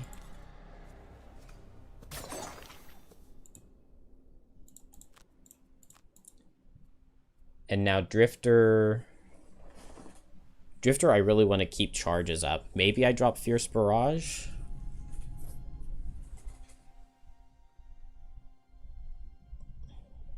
Drifter's tough on the team because he didn't get a ton of power from his level up cards to compensate for the monster level ups. Yeah, like I added Fierce Barrage, and the main thing that's done for me here, like it did a lot of damage, but it just ate through my Shockwave and Crushing Weight charges really quickly. And when I needed to add a card, or when I added a card, I needed to take out a card, and the card I took out was get charges back.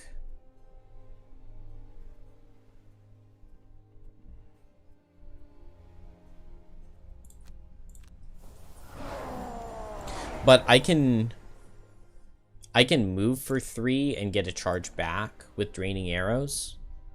And then I would love to kill this guy with continuous health. That would just be amazing. Feels like this is just a play 2 cards turn for Coral. Do I Skitter? I mean, Skitter is very likely to kill this Lightning Eel. Just the fact that I'm immobilized means, like, what else am I doing? Activate Pools of Power.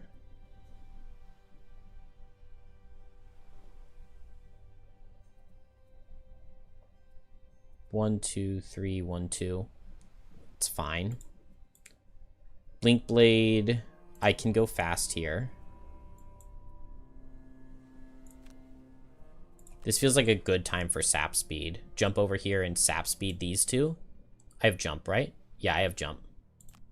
Jump over here and Sap Speed these two. A +1 kills and a +2 kills. But if I'm going with continuous health,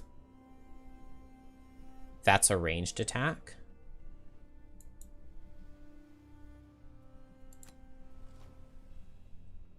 Okay, fast-ish wave throwers, but Drifter gets to go first.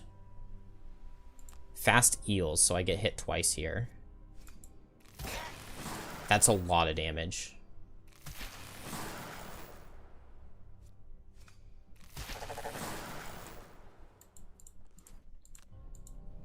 I feel like I have to come down here.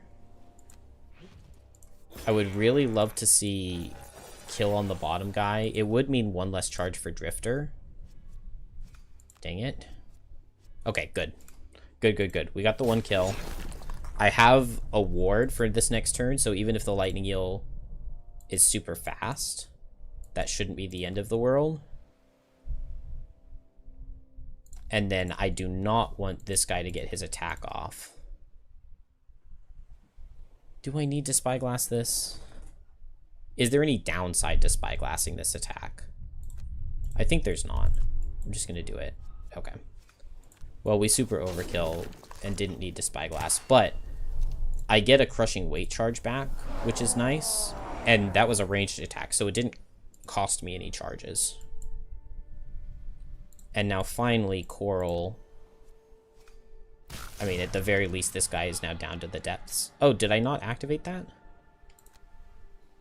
I never activated it. Okay. Okay, cool. Well, because of the poison, I still get the kill. And now these guys only get me with their 16. But the fact that they have the 16 means I want Coral to be going faster so that if it's ranged, this guy hits Coral. And only this guy would hit Blink Blade. And so I Mighty Claws. I want to save my fastest available card for the following turn. So I Mighty Claws and activate, or I move, activate down to the depths, and I hit 2 with Mighty Claws. Because I could get a down to the depths off with it. And I guess I long rest Blink Blade. It's actually kind of safe. And then here I could just heal. I think I like heal. Okay, one of them's actually going to hit Coral. but that's not a huge deal. And Blink Blade is warded here. Nice. Fierce Barrage is pretty decent with Yalgok's Warhammer. Interesting. I mean, that does sound good. I love the Warhammer. It's a really good item. Alright, I'm going to heal Blink Blade. I'm going to get this loot and heal Drifter.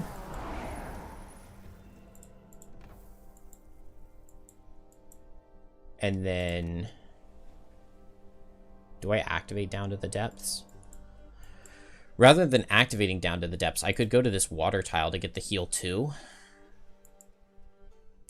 The problem is there's some nice upside to getting a high roll.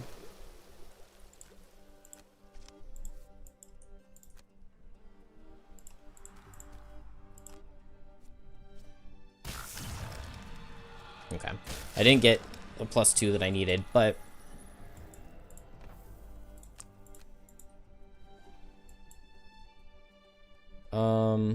Sand in the Hourglass is decent here.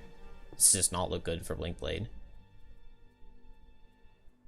I want to keep as many AoE and multi-target options for Blink Blade available as possible, just for the next room.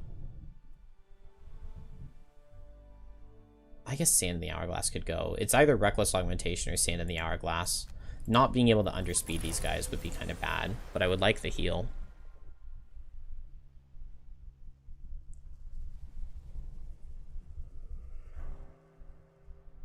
You like Ever Forward more than Fierce Barrage. That is interesting.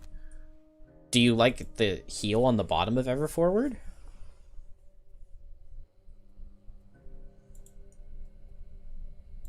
Okay, I think I'm going to hit with Bloodletting. I'm going to hit with Bloodletting, and then next turn, I think I'm just doing a ranged attack with Deadly Shot, because I do not want to use my melee charges.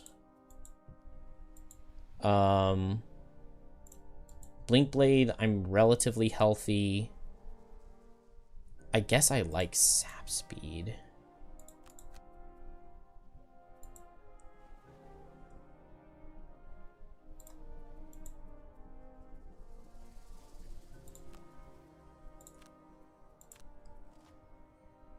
Nine initiative is fine as long as Coral survives. Oh no, they're hitting hard though. Oh please. Coral has to lose 2 cards. Oh, why did I not activate Sharp Chitin? Dang, I went fast on Blink Blade too, so that I could, like, stop Lightning Eels from killing Coral. That was the entire reason I went at 10. So of course they underspeed me, and this guy's gonna use all my Retaliate charges. I think the Retaliate's gone now.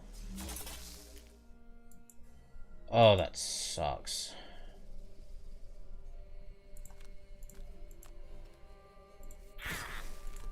Oh, that was a really bad turn.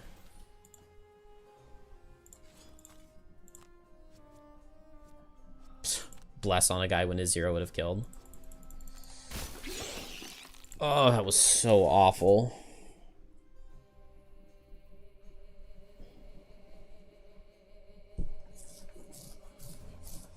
Yeah, the level 8 stun everything in range 2. Oh no. Okay, I did lose my Retaliate. Uh-oh.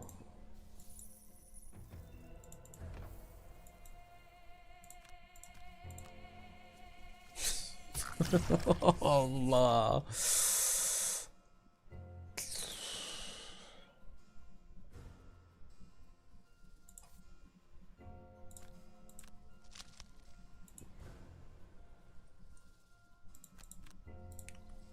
Oh man, what a horrible... Oh.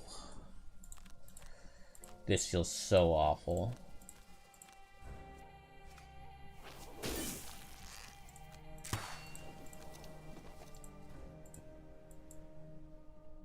This is 3 full rest cycles in this first room.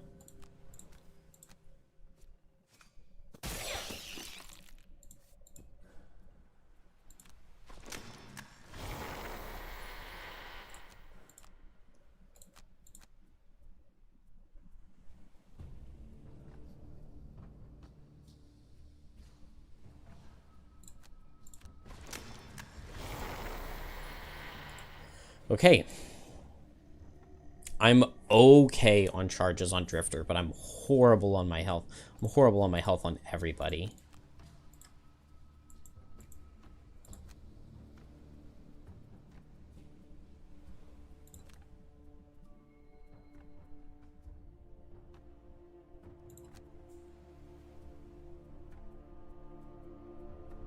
Dang. Alright, I'm just going to activate some tides and long rest and go. And hope it works.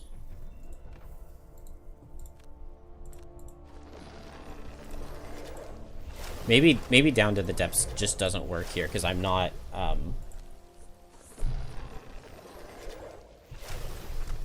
Coral's just not offensive enough right now to actually be damaging things low enough. Alright, I have Vile Assault. I have a Shockwave Crushing Weight boosted Vile Assault. That is not bad. I want the No Remorse heal. I guess I drop Continuous Health. It's a good way for me to get charges back. I could drop Fierce Barrage.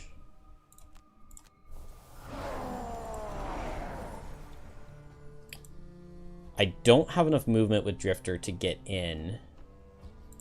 But I'll go in after other people and heal. I feel like I've got a short rest Blink Blade.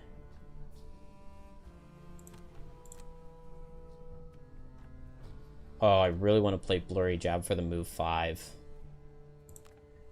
And I really wanted to play Experimental Adjustment. Those are the two cards I wanted to play. Ooh.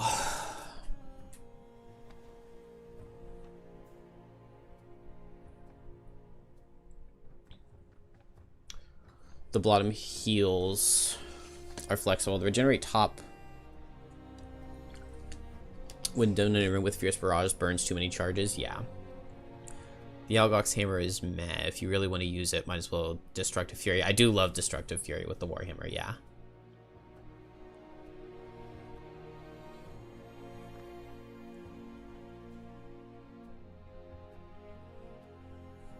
You burn Fierce Barrage early because it eats too many charges, yeah.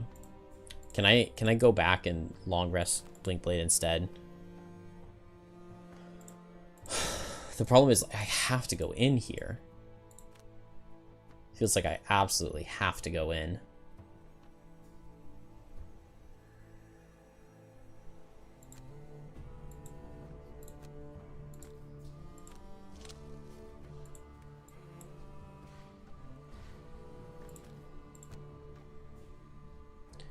What are they? Oh my gosh, it's the big lurker card.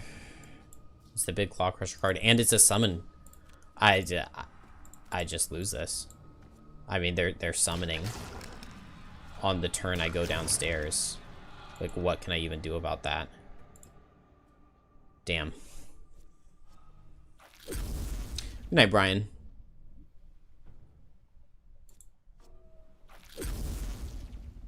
Oh, why does it have to be the summon card?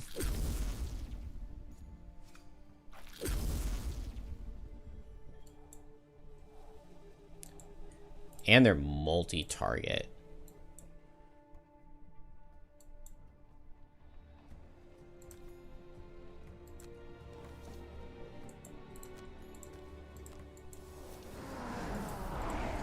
This is a card where they don't punish me for having shield at all, so I can take the shield. That's painful.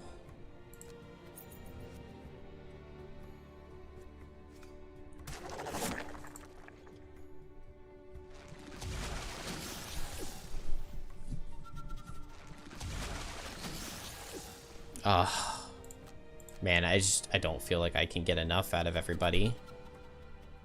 Maybe now I don't need Experimental Adjustment. I can go 1, 2, 3, 4, 5. Oh man, move 5, jump. Just does not get Blink Blade in range to actually do anything.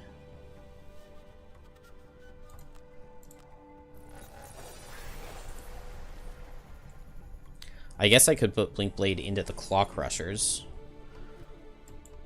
I have Vile Assault here. I need to do something to try to save Coral. The problem is it just feels like Coral's dead. I could short rest to get more cards in hand.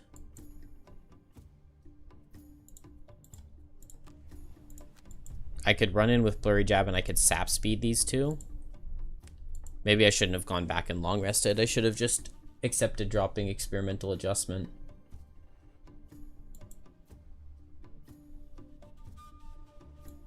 There's so much health on all of these lightning eels.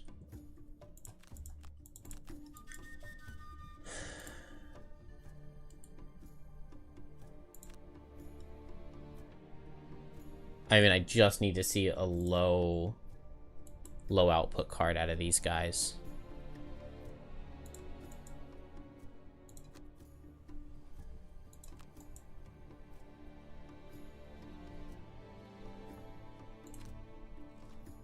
Not a summon again. Not a summon and the Claw Crusher hardest hitting card.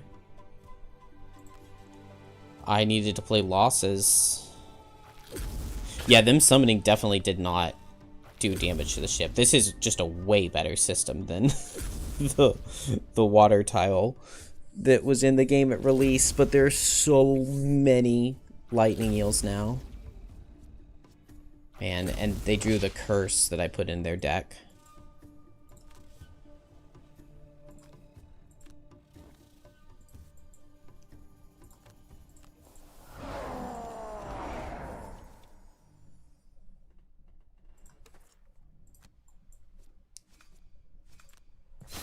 Okay, Drifter gets actually amazing damage.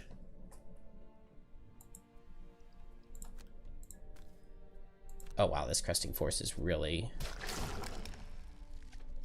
underwhelming.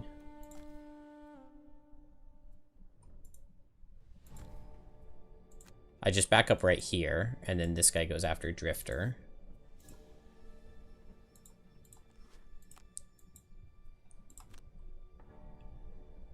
What? Oh, dang it.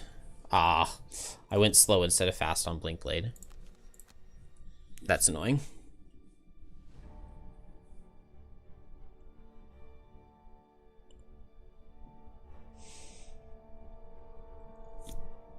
Yeah, this is... Having the boat just have a certain amount of health is so much better than the water tile thing.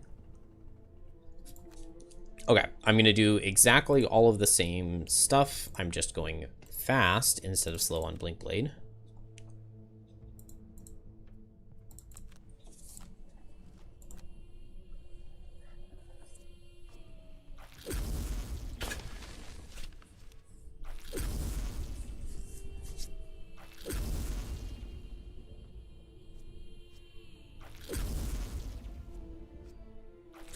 Okay, so I think one of my biggest win conditions here is actually Experimental Adjustment. Because this is actually going to be 1, 2, 3, 4, 5, 6, 7 damage out of this. And if I'm standing in this hex, I get to hit like 5 targets with it.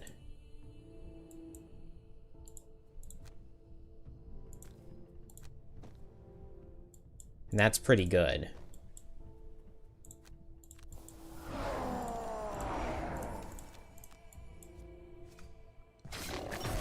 Okay, this guy dies this time because the Experimental Adjustment damage went off first.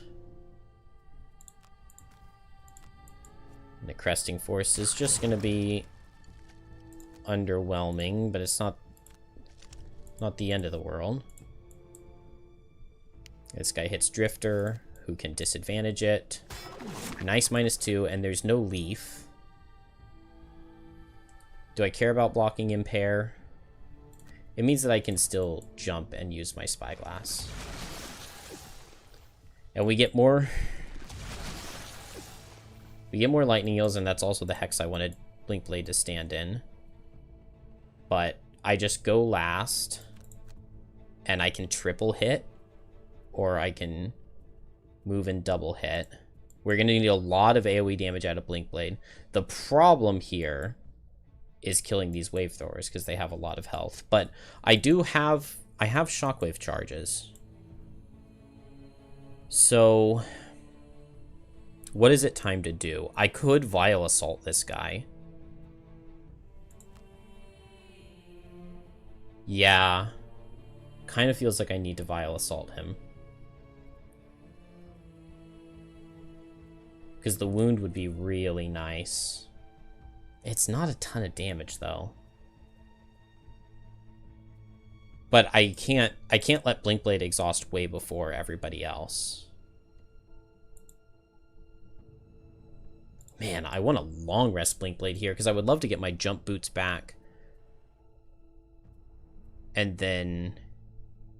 Well, I guess I'm just short resting and I'm going invisible. So that's fine. Coral, I have such... I'm at 7 cards after I rest. Yeah, I mean, I long rest. And I have to Vile Assault. Distant Wave, that's really bad. That's going into Coral.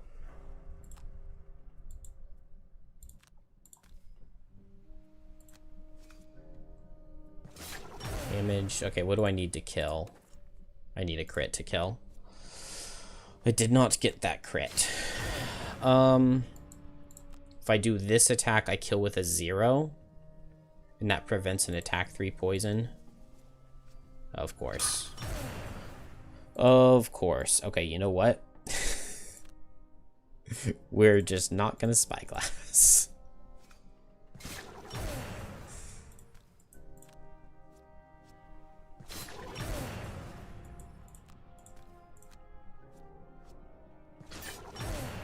Oh, even without Spyglassing, I don't kill.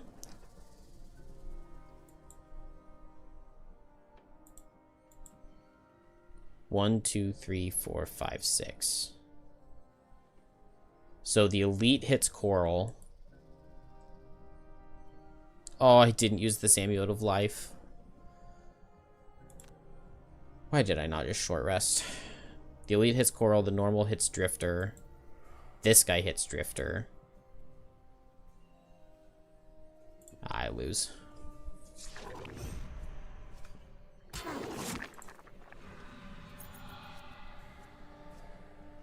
What?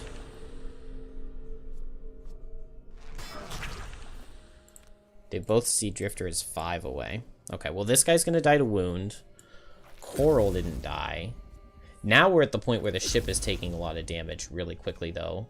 Because these eels keep getting high damage cards, and there are just so many of them with them summoning back to back.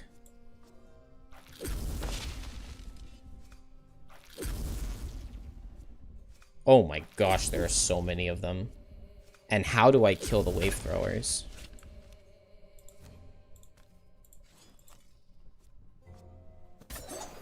Poison.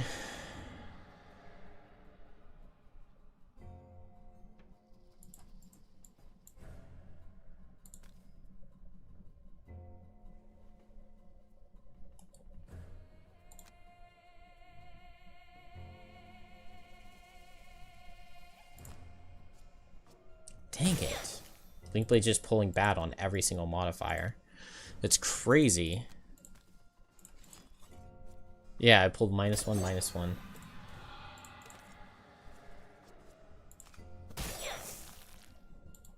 So I could attack him again. I want to just go right here.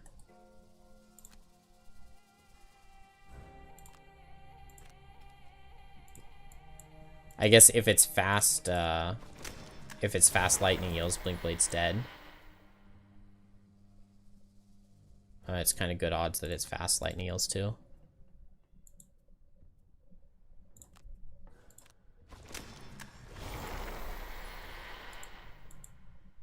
Okay. Drifter's very safe to long rest, which lets me pick my card. And then I've got 1 crushing weight charge. Blinkblade, I have to short rest. And I go invisible and I can hit at range. So I can start the eel and I get some AoE damage. 1, 2, 3, 4, 5, 6. Here I go late. and I move in,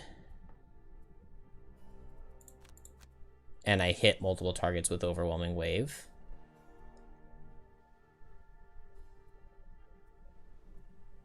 Maybe I went down to the depths before I do that.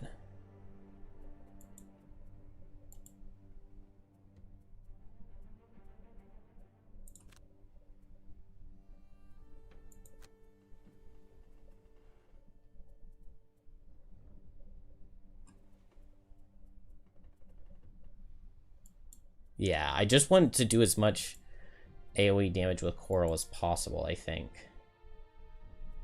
And down to the depths could be really good for that.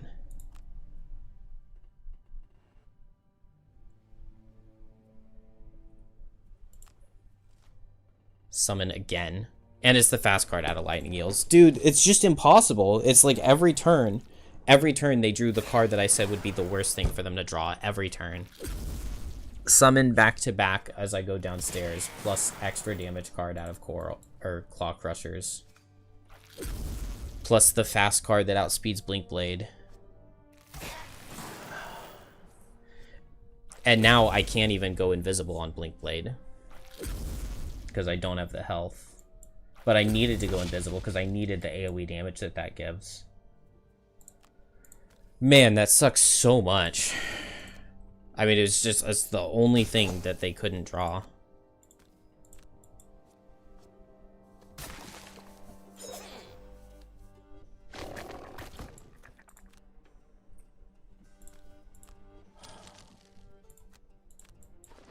Man, and there's another summon. It's so stupid.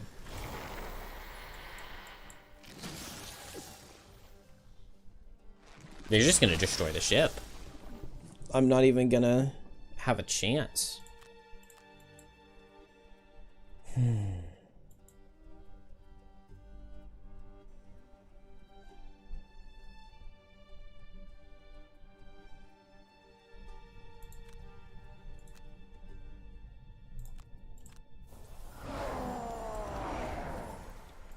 I just literally can't get back there.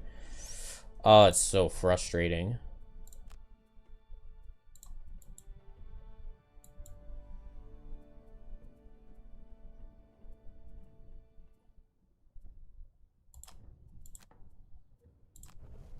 I should have run Blink Blade away, but he's just definitely dead now.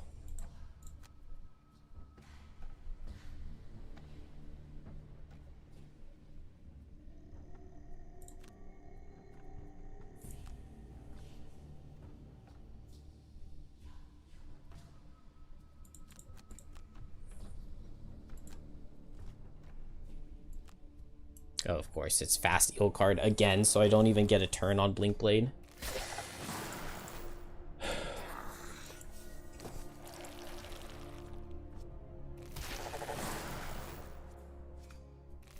I don't even get a turn on Coral. Oh my gosh. Oh. Alright. I mean, I don't even feel like I played this one super badly. I mean, I just got completely screwed. There was just no way. Unbelievable. Unfrickin' believable, dude. Every single turn.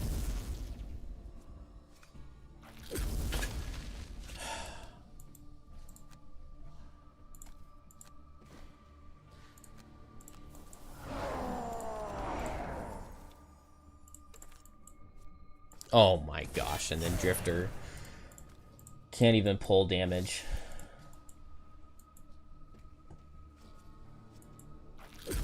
And there goes the bone.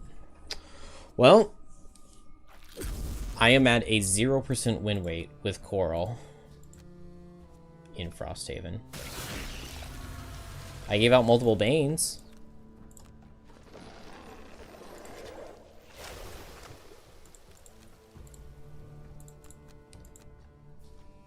It's summon again. It's summon again. Every single freaking turn. Well, it just wasn't possible.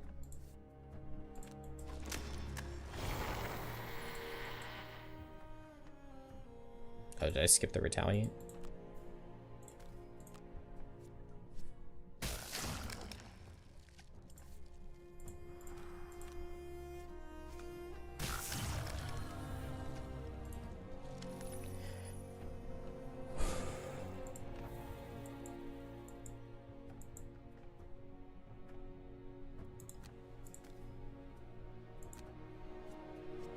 I do wonder what I did wrong here. Because, I mean, this level shouldn't ever be... I definitely approached something incorrectly in this first room. I don't know exactly where or what it was. Maybe I needed to get somebody over helping Blinkblade faster.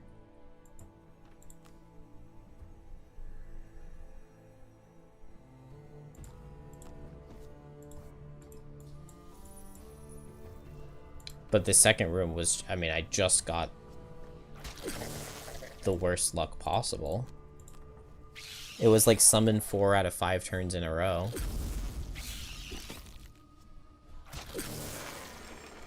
And fast eels as soon as I got close to them. And because they summoned so many, they just instantly killed me. There's more. Oh, man.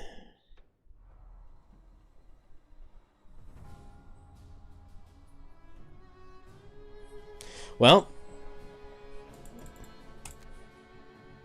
I should have known not to play another one.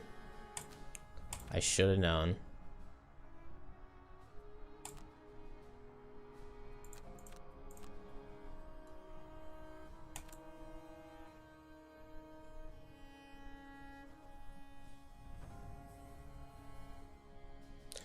I wonder if, I mean, I wonder if just coming back with better items on Coral would have made a difference. Or, like somebody said earlier, adding in another level 1 character to lower the monster level by 1.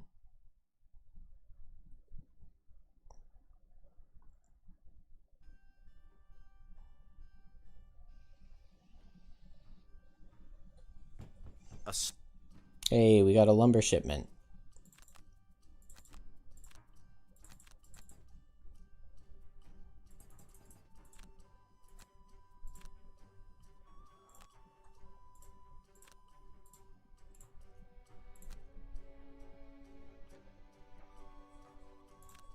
And the ability to sell this circlet of eyes.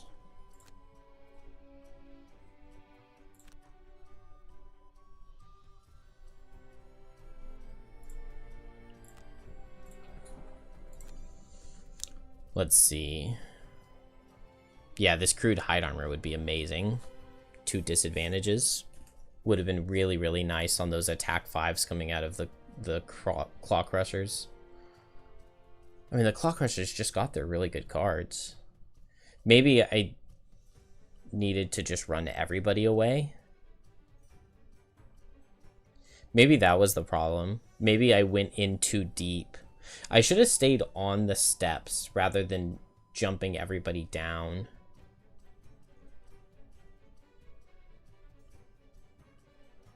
I think that was the issue, because if I had stayed on the steps with Coral and Drifter, then they both could have just gone up, back up the steps, when the Claw Crushers got their move less, hit extra hard card. Because that was the problem. They had their leaf, and so they got attack 5, hit 2 targets with poison and wound.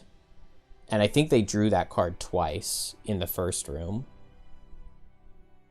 And that just stacked up the damage way too quickly. And so it was because I went past the difficult terrain that I didn't have the ability to back out and run away from that. And then also I just kind of got unlucky. Well, I got unlucky in that Blinkblade's very first attack of the scenario missed. And so instead of getting big damage into one of the wave throwers before they got any summons out, I just straight up missed my attack 5 that I boosted with heavy sword, but I didn't spyglass. So I definitely should have spyglassed it, because that would have meant, it probably would have meant at least 1 less lightning eel in the first room, which maybe could have gotten me downstairs a turn or 2 sooner. It also would have meant that Blinkblade would have been able to go downstairs with everybody else instead of long resting, which would have put Blinkblade in better position. But I don't know. They got so many summon cards in the second room.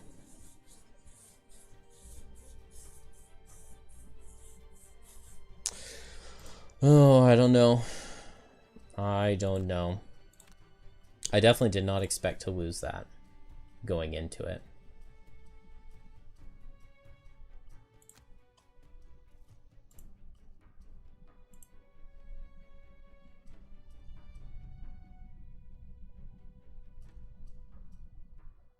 All right.